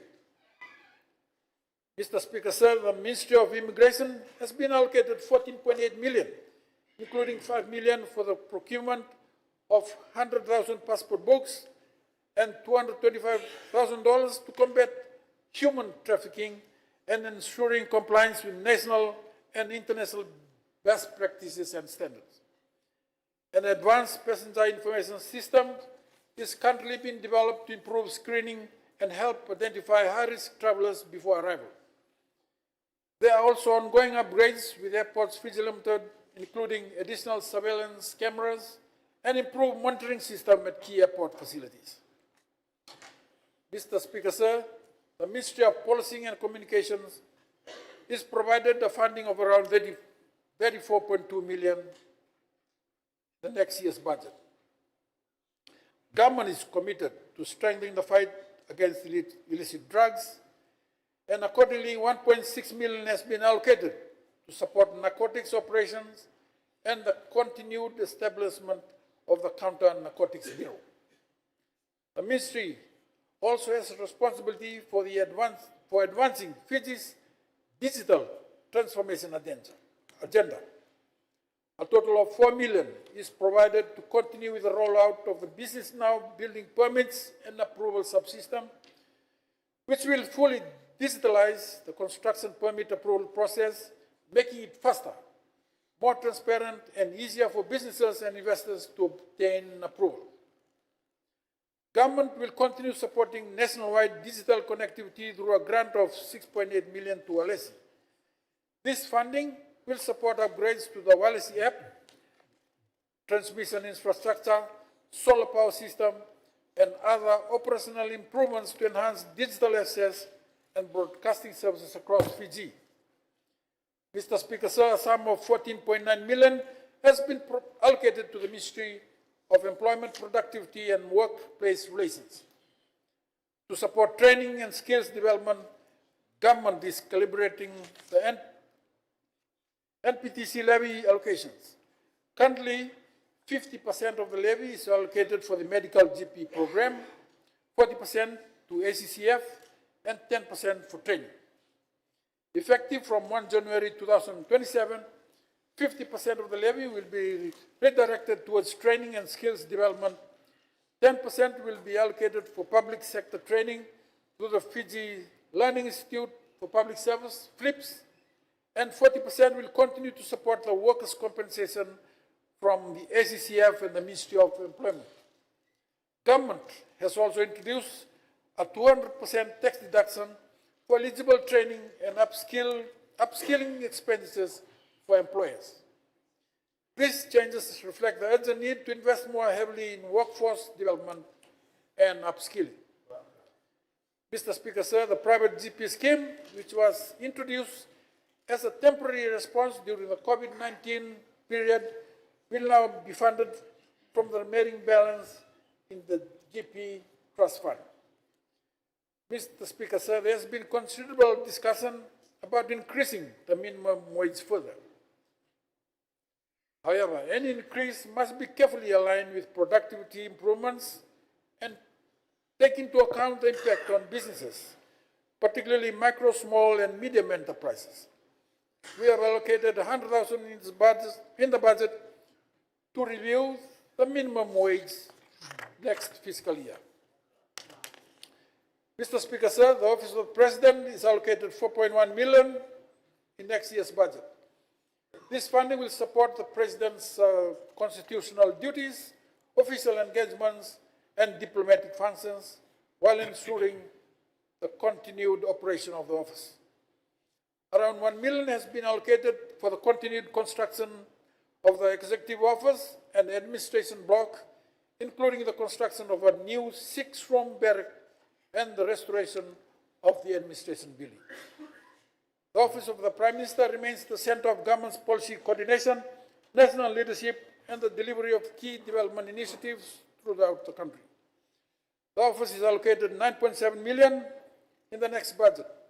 A key component of this funding is an increase in development grant to 2.5 million, which supports community development, particularly in rural and development areas, in maritime areas.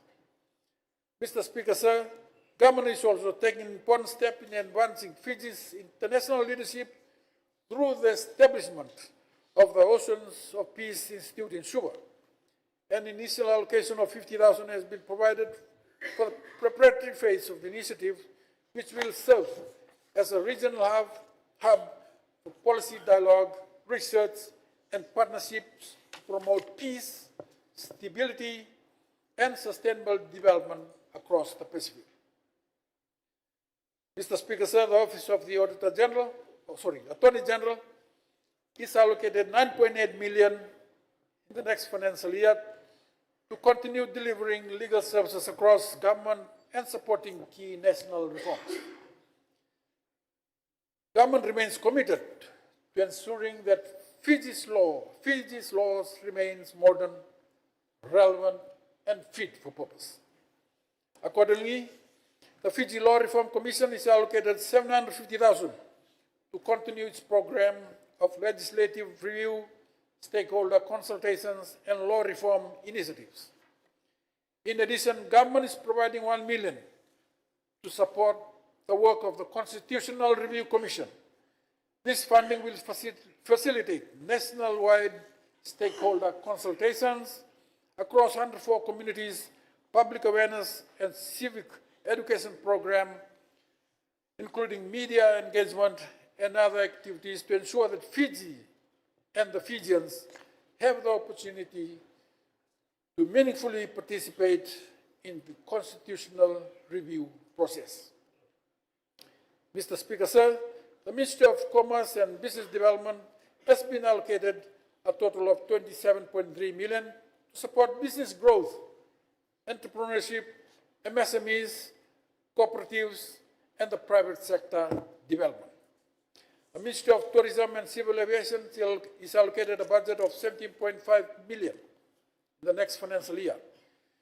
Tourism Fiji has been allocated 41.7 million, including 33 million for marketing. As global travel conditions become more uncertain, Tourism Fiji is re-strategizing its marketing efforts to ensure Fiji remains competitive and delivers greater value from tourism. Mr. Speaker, sir, the Ministry of Foreign Affairs has been allocated 56.6 million to advance Fiji's foreign policy priorities and maintain our growing international presence through our 14 diplomatic missions and 4 trade commissions.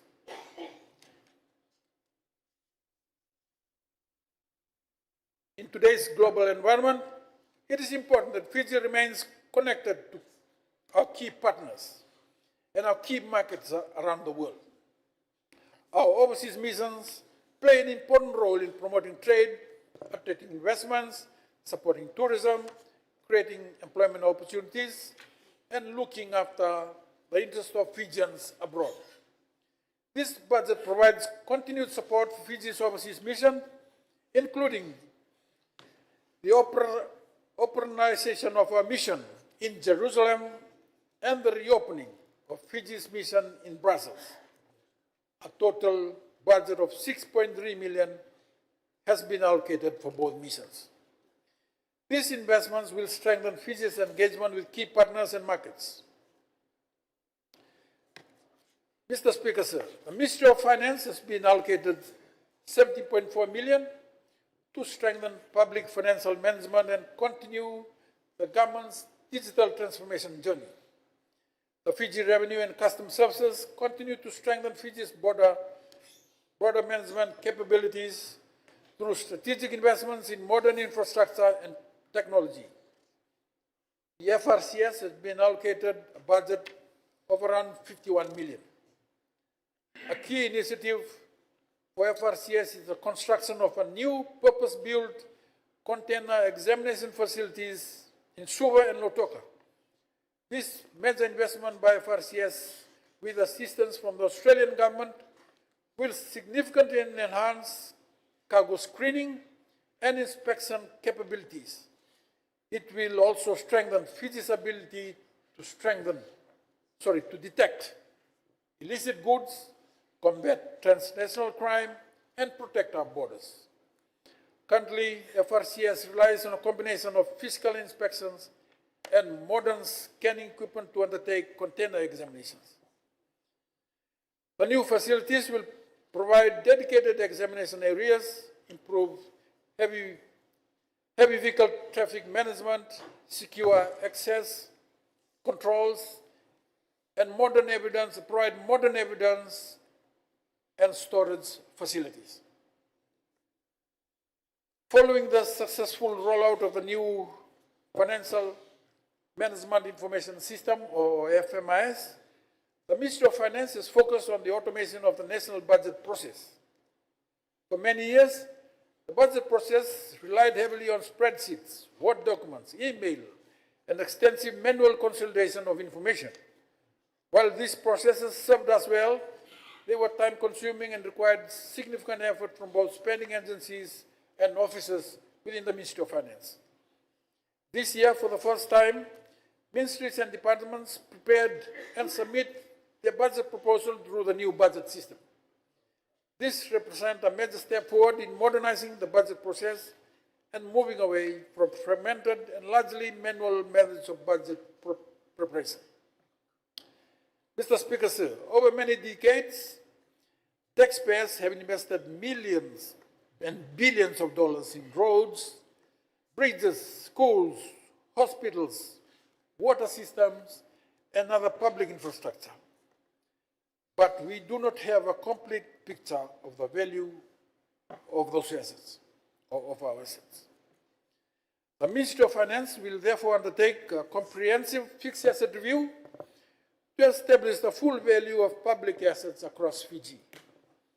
This will help us better manage, maintain, and protect these investments and provide a more accurate picture of our nation's wealth. After all, Fiji's balance sheet is not just about debt. It is about the assets as well that generations of Fijians have helped build. Mr. Speaker, sir, the Fiji National Provident Fund plays a critical role in our economy and in supporting the welfare of over 440,000 members. And I'm pleased to report the Fiji National Provident Fund has delivered another strong performance in this financial year with total investment income of over 1.2 billion, a result that reflects growth across every major asset class compared to the financial year ended 2025. On the strength of this performance and following independent actuarial clearance, together with prudent reserving to safeguard the fund against future market shocks, I'm pleased to announce that the FNPF board has declared an interest rate of 9.5% to members for 2026. So that shows level of confidence and investment confidence in our country. The 2026 result reaffirms that member savings are in safe and capable hands. The fund remains financially strong, well-governed, and well-positioned to deliver sustainable long-term returns, even as we navigate what is expected to be a more challenging global economic landscape in the years ahead. I commend the Chairman, Board of Directors, management, and staff of FNPF for their stewardship, and I thank the members of the fund for their continued trust. And also I wish to encourage those who are not current members to try and become members of FNPF. Mr. Speaker, sir, to assist employers and preserve employment, government will reduce the Fiji National Provident Fund employer contribution rate from 10% to 8%. Employee contributions will remain unchanged at 8%. This measure, Mr. Speaker, sir, will provide immediate relief to employers facing rising fuel, transport, and operating costs, while helping businesses maintain their investment plans, retain jobs, and prepare for any potential increase in the minimum wage. It will also support businesses affected by the removal of the export income deduction incentive by providing a smoother transition period. This reduction in the employer contribution rate will take effect from 1 August 2026 and will remain in place for a period of 12 months. Mr. Speaker, sir, I wish to announce that as part of the financial sector reform plan for the next fiscal year, the Reserve Bank of Fiji will pick up again on the work it initiated a decade ago regarding the finalization and implementation of a legislation to provide for the regulation and supervision of pension funds and of persons concerned with the establishment, operation, administration, and intermediation of pension funds in Fiji, including the Fiji National Provident Fund. Mr. Speaker, sir, we must also start thinking beyond the next budget cycle and consider how we can build wealth for our future generation. Government will therefore undertake a study into the establishment of a sovereign wealth fund for Fiji. This work will be undertaken by the Ministry of Finance together with either the Fiji National Provident Fund or the Fiji Investment Corporation Limited. The objective is to explore whether the fund should establish a government-owned investment fund that can generate long-term returns, strengthen national savings, and support future development priorities. Many countries have successfully used sovereign wealth fund to create financial security for future generations. It is time that Fiji carefully examines whether such a model can work for us as well. Mr. Speaker, sir, government also owns a significant number of state-owned enterprises and statutory bodies. Many provide important services to our people and make valuable contributions to the economy. However, we must also be honest and recognize that some entities are performing below expectations. Some duplicate functions and some require reforms to be profitable and better service the people. Government will therefore undertake a comprehensive review of the state-owned enterprises and selected public bodies. This review will identify opportunities to improve efficiency, strengthen governance, improve profitability, eliminate duplication, and where appropriate, consider restructuring, partnership, or divestment. Taxpayers deserve value for money, and government's assets must work harder for the benefit of the people. Mr. Speaker, sir, a strong country requires a strong public service. Government is therefore continuing with a functional review of the Fiji civil service to ensure that our public sector remains responsive, efficient, and fit for purpose. This review is not about reducing services to the public. It is about improving the way government works, removing unnecessary bureaucracy, embracing digital solutions, and ensuring that resources are directed where they are needed most. The first phase is being piloted across the offices of the Prime Minister, the Ministry of the Civil Service, the Ministry of Finance, the Ministry of Strategic Planning, National Development and Statistics, and the Ministry of Rural and Maritime Development and Disaster Management. These agencies will help establish the blueprint for a leaner, faster, and more resilient civil service capable of meeting the expectations of a modern Fiji. A sum of 400,000 is provided for this initiative. Mr. Speaker, sir, economic development alone will not solve all our challenges. We are witnessing growing social concerns across our communities, including drug abuse, rising HIV infections, erosion of moral values, and the breakdown of family and community support system. Government will therefore undertake a review of religious and moral enhancement initiatives to identify practical ways of strengthening values, community leadership, family support, and preventative programs as well. This review will focus on how government, faith-based organizations, schools, and communities can work together to build a safer, healthier, and more caring society. At the end of the day, we want to see changes in our people. That is to produce new being, or Bulivo, or new people. Mr. Speaker, sir, government remains committed to ensuring that key independent institutions are adequately resourced to deliver the legal mandates and maintain public confidence in our justice and accountability system. The judiciary is provided 51 million, while the Parliament is allocated 18 million. Legal Aid Commission has been allocated 8.5 million, with 8.6 million provided to the Fiji Independent Commission Against Corruption.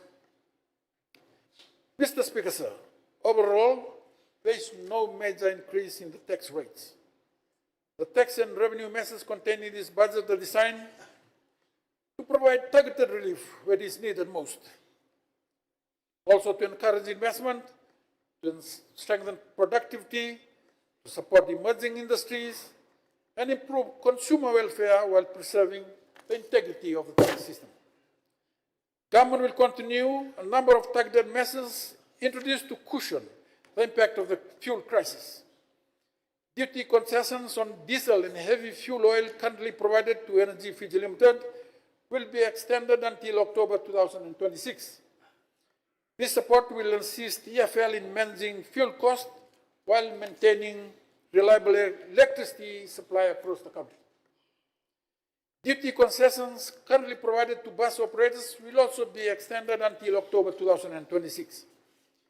This measure complements Fiji's government decision to fully subsidize the recent 22.5% increase in bus fares and will help maintain affordable public transportation for our people.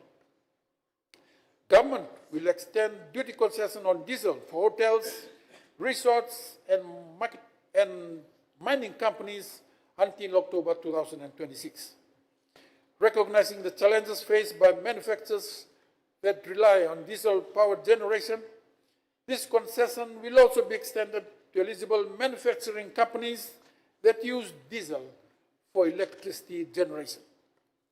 Mr. Speaker, sir, this budget also introduces a number of targeted incentives aimed at supporting investments and economic diversification. A new tax incentives will be introduced for companies with at least 30% ETOK shareholding investing in ecotourism, cultural tourism, and arts-related businesses. Qualifying investments between 5 and 10 million will receive a 7-year tax holiday, while investments exceeding 10 million will receive a 13-year tax holiday. Government will also introduce a 13-year tax holiday for businesses investing at least 20 million in the establishment of new cement manufacturing facility. This measure is intended to strengthen domestic production capacity and support Fiji's growing infrastructure program. In addition, a 5-year tax holiday will be introduced for businesses investing at least 5 million in new mahogany processing facilities. This incentive will support value addition, downstream processing, and employment opportunities within Fiji's forestry sector. Mr. Speaker, sir, recognizing the importance of financial innovation and access to finance, government will introduce a new package of incentives to support peer-to-peer lending and equity crowdfunding platforms. Qualifying providers will receive a 5-year tax holiday. Income earned from investments of up to $200,000 annually through licensed peer-to-peer lending platforms will be exempt from tax. Tax-free treatment will also be extended to qualifying institutional investors, and capital gains tax exemptions will be expanded to include eligible equity crowdfunding investments and innovation-based enterprises. These measures will help broaden access to finance, particularly for our small, micro, medium businesses and startup enterprises as well. Mr. Speaker, sir, government also recognizes the importance of strengthening strategic infrastructure and national resilience. The existing accelerated depreciation provision for investment in fuel and gas storage facilities will be expanded to encourage the construction of additional fuel and gas storage tanks. This measure will strengthen Fiji's energy security and improve our resilience to future fuel supply disruptions. Government will also extend the existing subdivision of land incentives until July 2030 to encourage housing development and increase the supply of residential lots. Mr. Speaker, sir, government remains committed to promoting healthy lifestyles, sports development, and community well-being. The existing 200% tax deduction available for sponsorship of the Fijian Rua will be extended to the Mbula FC. The minimum sponsorship threshold will be reduced from 250,000 to 100,000, making the incentive more accessible to a wider range of businesses. Government will also introduce 150% tax deduction of investment in new sporting facilities, gyms, and sports development infrastructure. Recognizing growing interest in animal welfare services, government will introduce a new incentive package for the establishment of veterinary centers, animal sanctuaries, and animal welfare facilities. Donations to qualifying animal welfare organizations will attract a 200% tax deduction. Mr. Speaker, sir, government is also taking measures to improve consumer welfare and reduce the cost of selected goods. Import duty on flavored milk will be reduced from 32% to 15%. Import duty on plant-based food preparation will be reduced from 32 to 5%. Import duty on surveillance cameras as well will be reduced from 5% to 0. Import duty on aluminium structures such as doors and windows will be reduced from 32% to 15%. Import duty on PVC boards will also be reduced from 32% to 15%. These measures will improve affordability, strengthen competition, and support our customers. The Price and Monitoring and Enforcement Task Force, Mr. Speaker, sir, will develop a stronger framework to ensure that benefits arising from tariff reduction and protection measures are passed through to consumers. Government will also undertake a detailed study into shrinkflation and other emerging consumer issues affecting everyday products and services.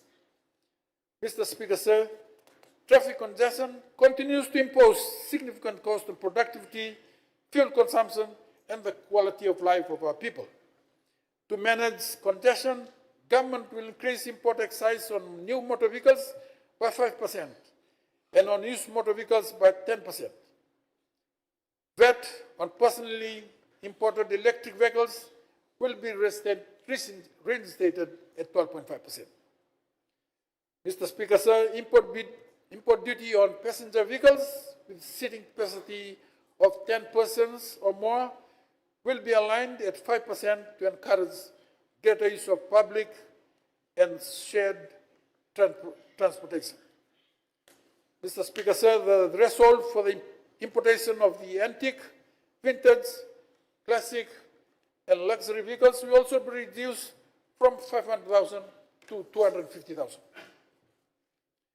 Mr. Speaker, sir, government remains committed to maintaining Fiji's reputation as a transparent, credible, and internationally compliant financial center. Following Fiji's successful removal from the European Union blacklist, government will continue implementing international tax transparent measures, including the automatic exchange of information framework, country-by-country reporting requirements, and the beneficial ownership framework. These measures will strengthen confidence in Fiji's financial system and support continued international engagement. Finally, Mr. Speaker, sir, government will make a number of technical amendments to tax legislation to improve administration, to strengthen compliance, and enhance efficiency within the revenue system. Mr. Speaker, sir, over the past 3.5 years, Fiji has faced successive external shocks that have increased the cost of living for households and the cost of doing businesses. Prices rose sharply during the global recovery from COVID-19. This was further affected by the Russian-Ukraine conflict, global tariff war, and we are now facing the fuel crisis arising from the tensions in the Middle East. Throughout this period, government has acted decisively to protect our household, protect our workers, protect our farmers, and also protect our businesses. We introduced a broad range of cost of living measures in our previous 3 budgets, and despite the significant fiscal pressures we now face, we will continue these measures and introduce additional targets of support in this budget. Mr. Speaker, sir, despite the significant fiscal pressures facing government, we have made some important decisions in this budget. First, there will be no reduction in civil service salaries, as we recognize the important roles played by teachers, nurses, doctors, police officers, military personnel, and public servants in delivering essential service to our people. Around 42,000 public servants directly support more than 200,000 livelihoods across Fiji. While government has implemented expenditure restraint measures across the public sector, we have deliberately chosen not to reduce the salaries of our civil servants. In fact, we have strengthened the civil service through improved remuneration, permanent employment, tenure, and increase in the retirement age to 60. Over the last 3 years, civil servants have received salary increases ranging from 10 to 23%, representing an additional annual investment of around 115 million after salaries had remained largely stagnant since 2017. Second, Mr. Speaker, sir, this budget contains no increase in income tax for workers and no increase in corporate taxes for businesses. At a time when families are facing higher living costs and businesses are experiencing rising operational expenditures, government has chosen not to impose additional burdens on our taxpayers. Third, Mr. Speaker, sir, one of the most significant measures undertaken by the government to reduce the cost of living was the reduction of the VAT from 15 to 12.5% in August 2025. This decision delivered approximately 250 million in tax relief to households and businesses. And this is in addition to the continuation of zero-rated VAT on 22 essential items, providing a further 250 million in relief. Together, Mr. Speaker, sir, these measures provide approximately 500 million in VAT relief to our people every year. Mr. Speaker, sir, despite the difficult fiscal situation, government will maintain the VAT rate at 12.5% and continue the zero rating of essentials, including flour, rice, sugar, canned fish, cooking oil, potatoes, onion, garlic, baby milk, powdered milk, liquid milk, dal, tea, salt, soap, washing powder, toilet paper, sanitary pads, toothpaste, kerosene, cooking gas, and prescribed medicines. Mr. Speaker, sir, despite the challenging fiscal environment, government will continue the $200 back to school assistance program. This assistance will be paid in January 2027 before the commencement of the school year with an allocation of 40 million. Through this signature initiative, government has supported more than 210,000 students and their families, providing almost 210 million in assistance during our term in government. We will also continue to support approximately 180,000 Fijians through social welfare, pension, and aftercare programs with an allocation of over 200 million in this budget. In 2023, social welfare, pension, and aftercare payments were increased by 15% across the board, including a 25% increase for recipients aged over 70 years. This was followed by a further 5% increase in 2025 and an additional temporary increase of 50% from May to July this year to help vulnerable households cope with the fuel crisis. The additional 50% top-up to assist during fuel crisis costed around 24 million. Mr. Speaker, sir, in light of the fuel crisis, government acted early and decisively to address the fuel crisis. We chose to be proactive rather than reactive. We did not wait for the full effects of the crisis to be felt before taking action. And one of the most immediate impacts of high fuel prices has been on public transportation. Last month, the Fijian Competition and Consumer Commission, FCCC, approved a 22.5% increase in bus fares to reflect rising operational costs faced by bus operators. Government carefully assessed the impact this would have on households and decided to fully absorb the entire increase.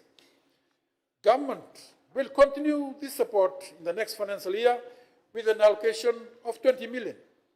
As a result, approximately 350,000 Fijians who rely on bus transport every day, including students using blue and yellow cards and adults using red cards, will not pay a single cent more despite the fare increase.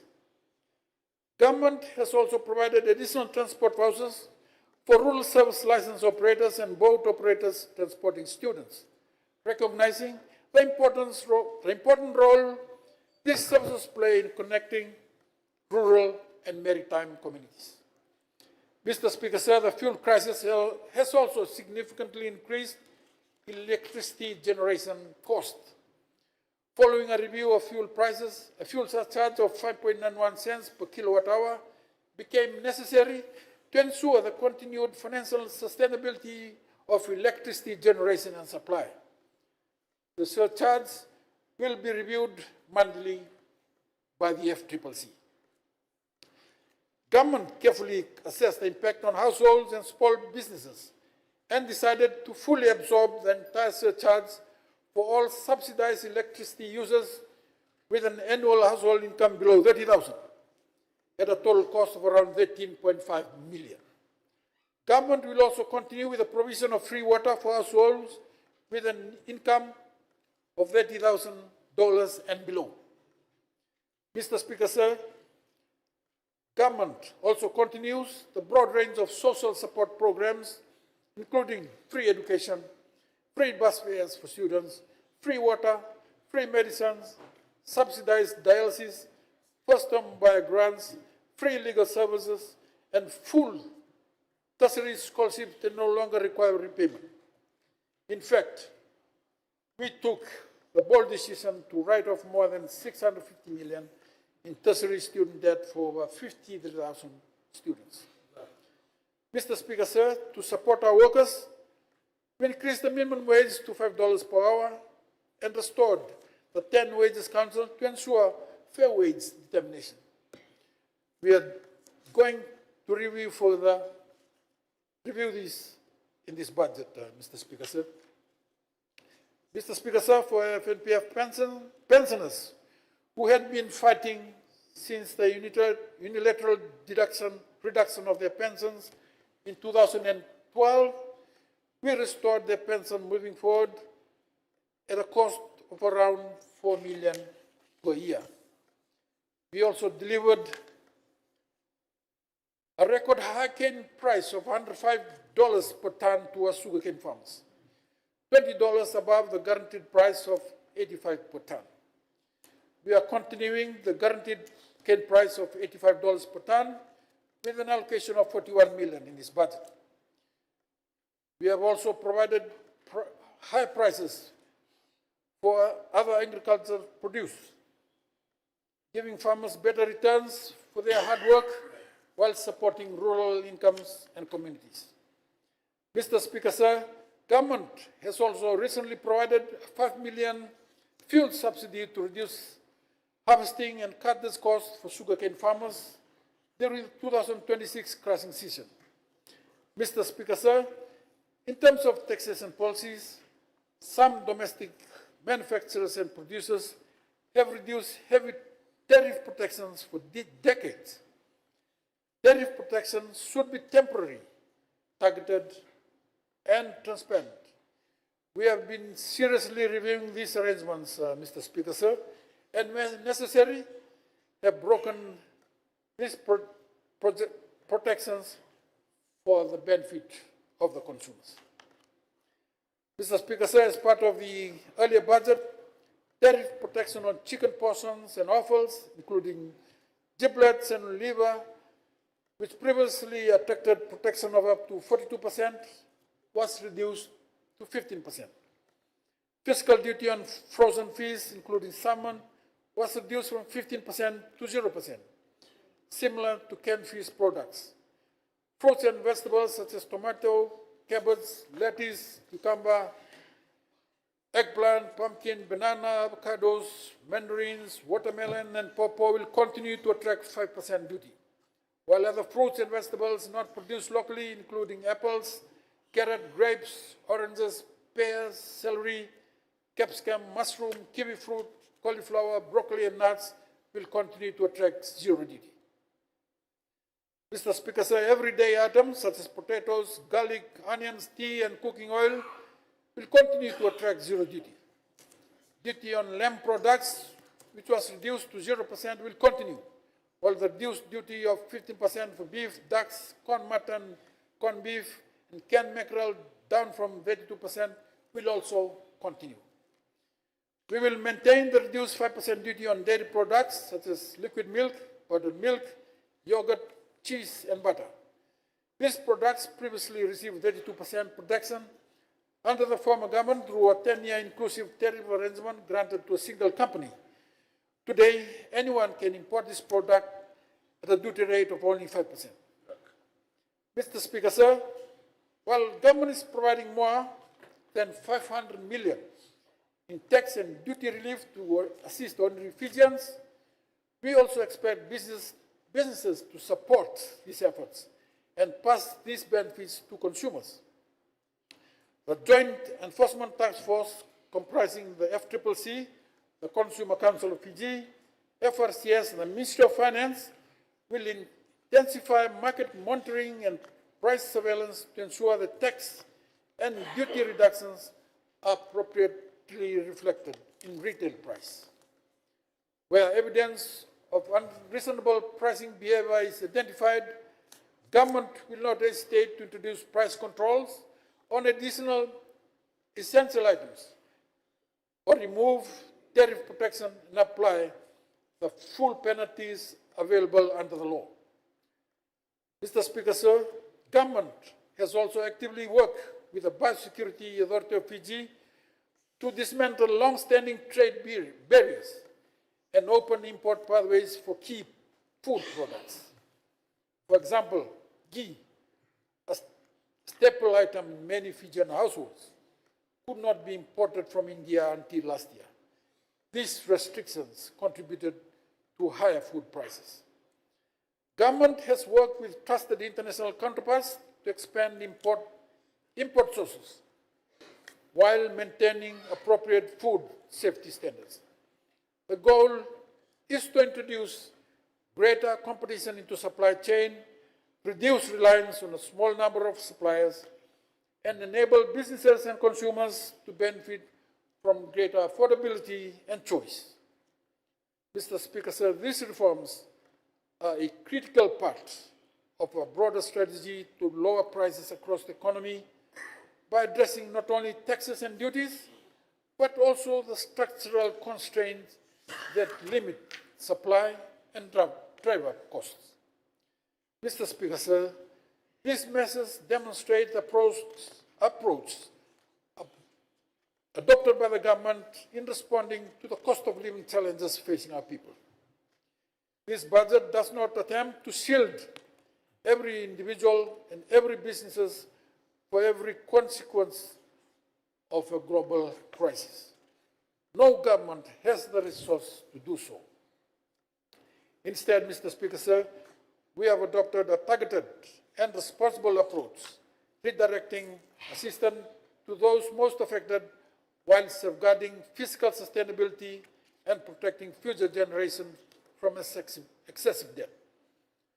Altogether, the coalition government's cost of living package now exceeds $1 billion in direct support through tax and duty concessions, social welfare assistance, transport subsidies, electricity support, civil service salary increases, and targeted household relief. Mr. Speaker, sir, as we present this fourth budget of the coalition government, we do so with a deep sense of responsibility, humility, and confidence in the direction our nation is taking. When this government was formed, there were many who doubted whether a coalition of diverse parties would provide stable leadership. There were concerns that the government would not last its full term and that political instability would once again undermine the national progress. Today, those projections have been proven wrong. Over the last 3.5 years, the government has demonstrated that stability can be built through partnership, consultation, and a shared commitment to serving the people of Fiji. We have worked together in the national interest, placing the value of our people above political differences and proving that democratic governance can deliver meaningful outcomes. Mr. Speaker, sir, our first task was to restore democracy, freedom, and trust in our institutions. We reopened democratic space, restored media freedom, strengthened parliament, empowered independent institutions, and returned the voices of ordinary Fijians to the center of national decision-making.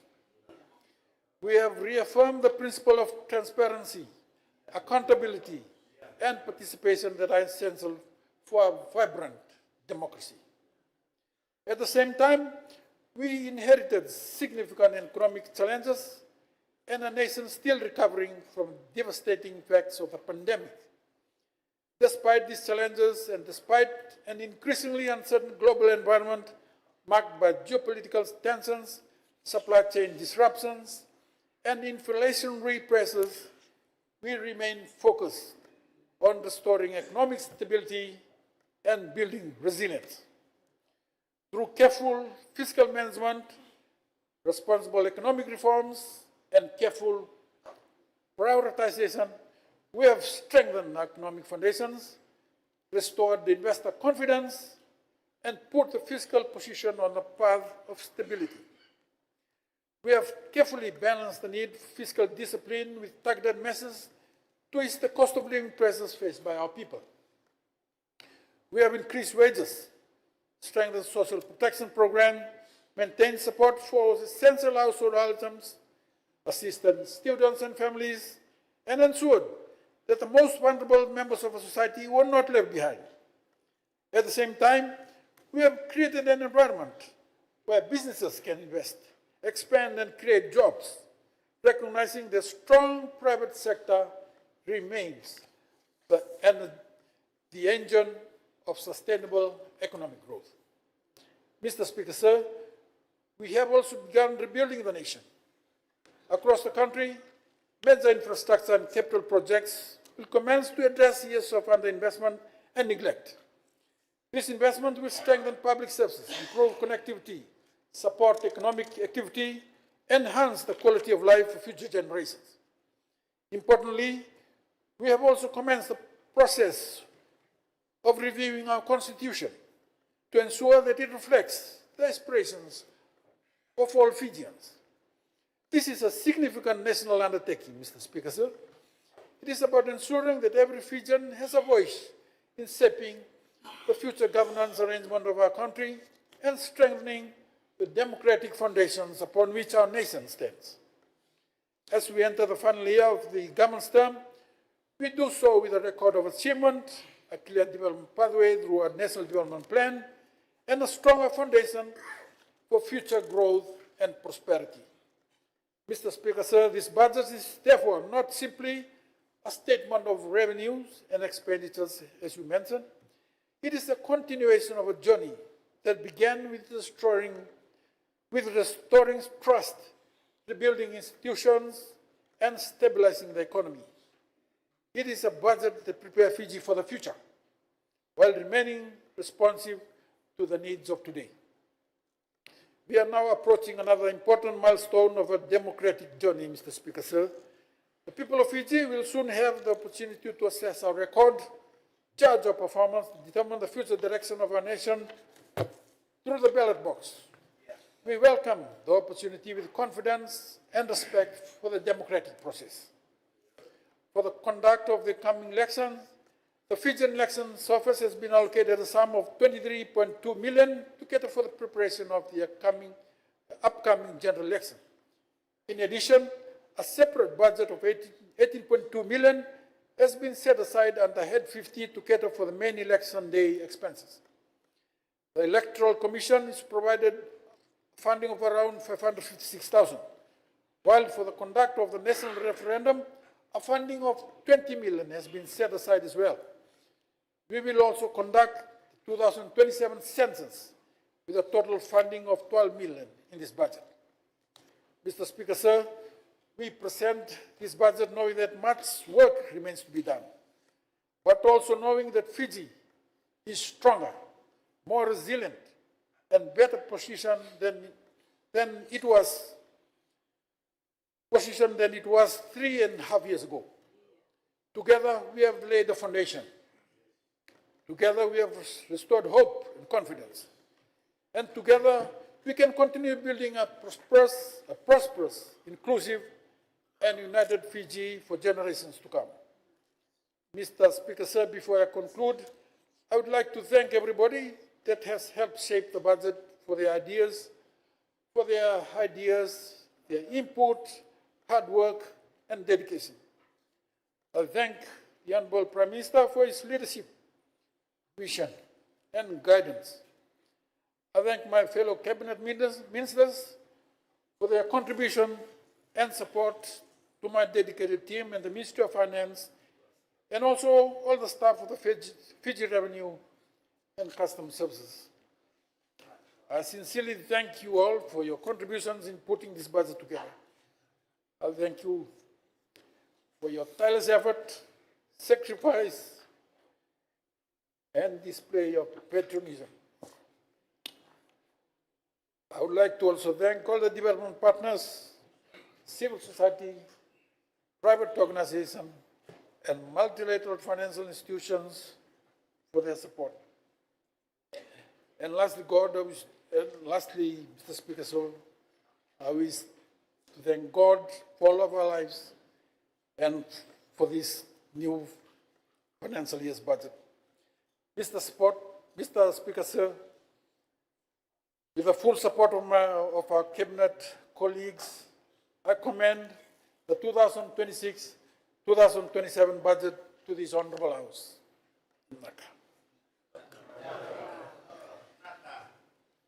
I thank the Honourable Emmanuel, the Minister for Finance, for his address. Secretary General.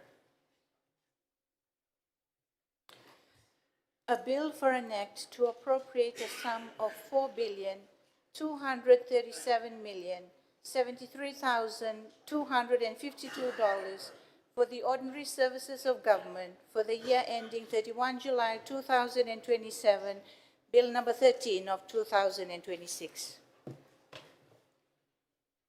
In accordance with Standing Order 84, Clause 1, the 2026 to 2027 Appropriation Bill 2026 has been read for the first time. And in accordance with Standing Order 99, Clause 3, the Appropriation Bill is now listed on the order paper for second reading on Monday, 13th of July, 2026. So thank you, honourable members. We will now proceed to the next item, item 5 on the order paper. The Secretary General. The Honourable Minister for Finance, Commerce and Business Development to move consequential bills under Standing Order 51. And I'll call upon the Minister for Finance, Commerce and Business Development, the Honourable Esrom Emmanuel, to move his motion. Thank you, Mr. Speaker, sir.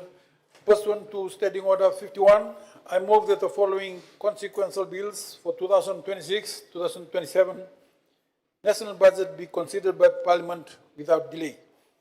1. The Tax Administration Budget Amendment Bill 2026. 2. Income Tax Budget Amendment Bill number 2, 2026. Value-Added Tax Budget Amendment Bill 2026. 4. Customs Budget Amendment Bill 2026. 5. Customs Tariff Budget Amendment Bill 2026. 6. Excise Budget Amendment Bill 2026. 7.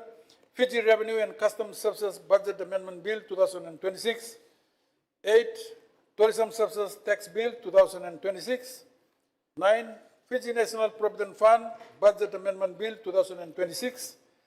10, Reserve Bank of Fiji Budget Amendment Bill 2026.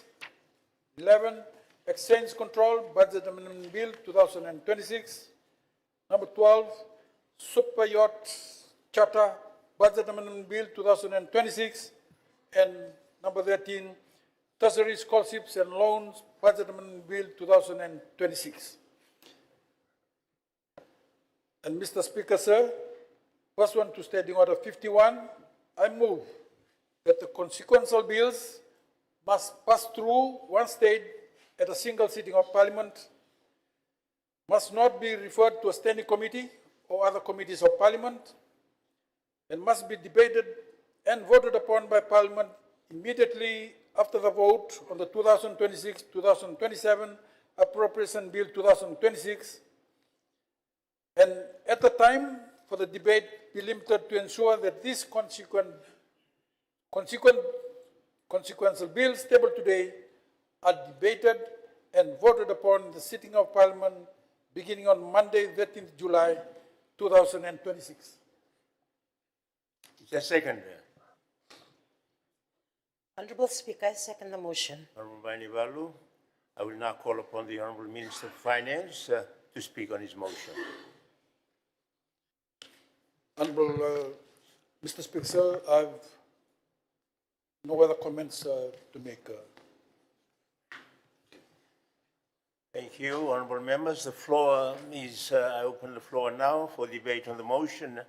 And at the end of the debate, I will allow the mover of the motion for his right of reply. There any, I don't see any intervention from the floor. So I'll call on the Minister of Finance, Commerce and Business Development, the Honorable Emmanuel, to speak if necessary. Thank you, Mr. Speaker, sir. I have no other comments to make.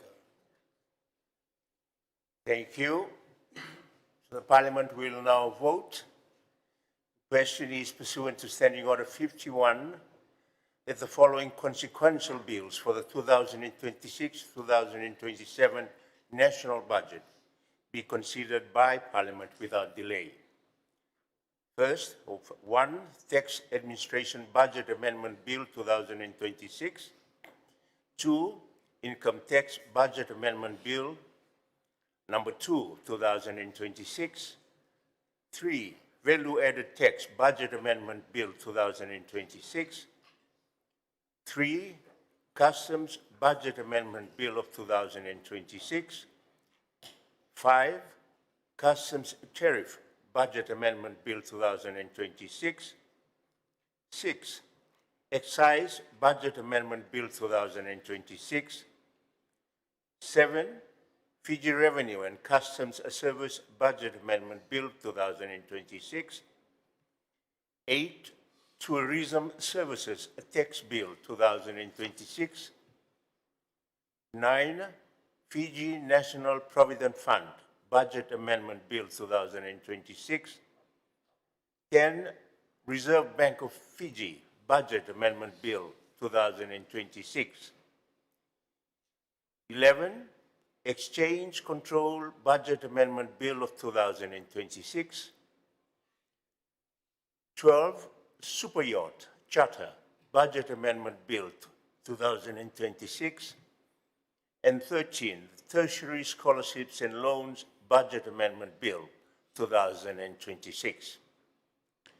Pursuant to Standing Order 51, that the consequential bills must pass through one stage at a single sitting of Parliament, must not be referred to a standing committee or other committees of Parliament, must be debated and voted upon by Parliament immediately after the vote on the 2026 to 2027 Appropriation Bill 2026, and that the time for the debate be limited to ensure that these consequential bills tabled today are debated and voted upon at the sitting of Parliament beginning Monday, 13th of July, 2026.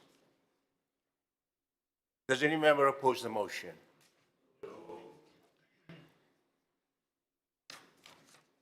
As no member opposes the motion is agreed to unanimously. The next item, Secretary General. Adjournment. I now call on the Government Whip, the Honorable Alithia Mbanyuvalo, to move the adjournment motion.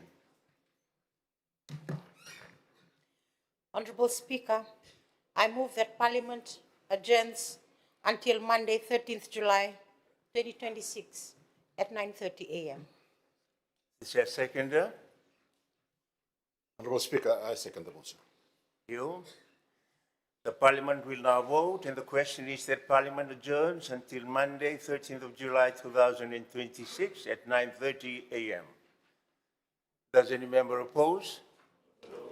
See none. Since no member opposes, the motion is agreed to unanimously. Honourable members, that brings us to the end of our sitting today. I trust that all the honourable members will utilize the next 2 weeks to prepare well for the upcoming budget debate. I express my sincere gratitude to the Minister for Finance, Commerce and Business Development, the Honourable Esrom Manuel, for delivering the National Budget Address. I also extend my gratitude to all the honourable members for their patience, and to our distinguished guests also in the gallery, and those who are watching these proceedings live. Finally, I warmly invite our guests in the gallery to join the honourable members for refreshments in the big committee room immediately upon adjournment. Thank you. Parliament's now adjourned until Monday, 13th of July at 9:30 a.m.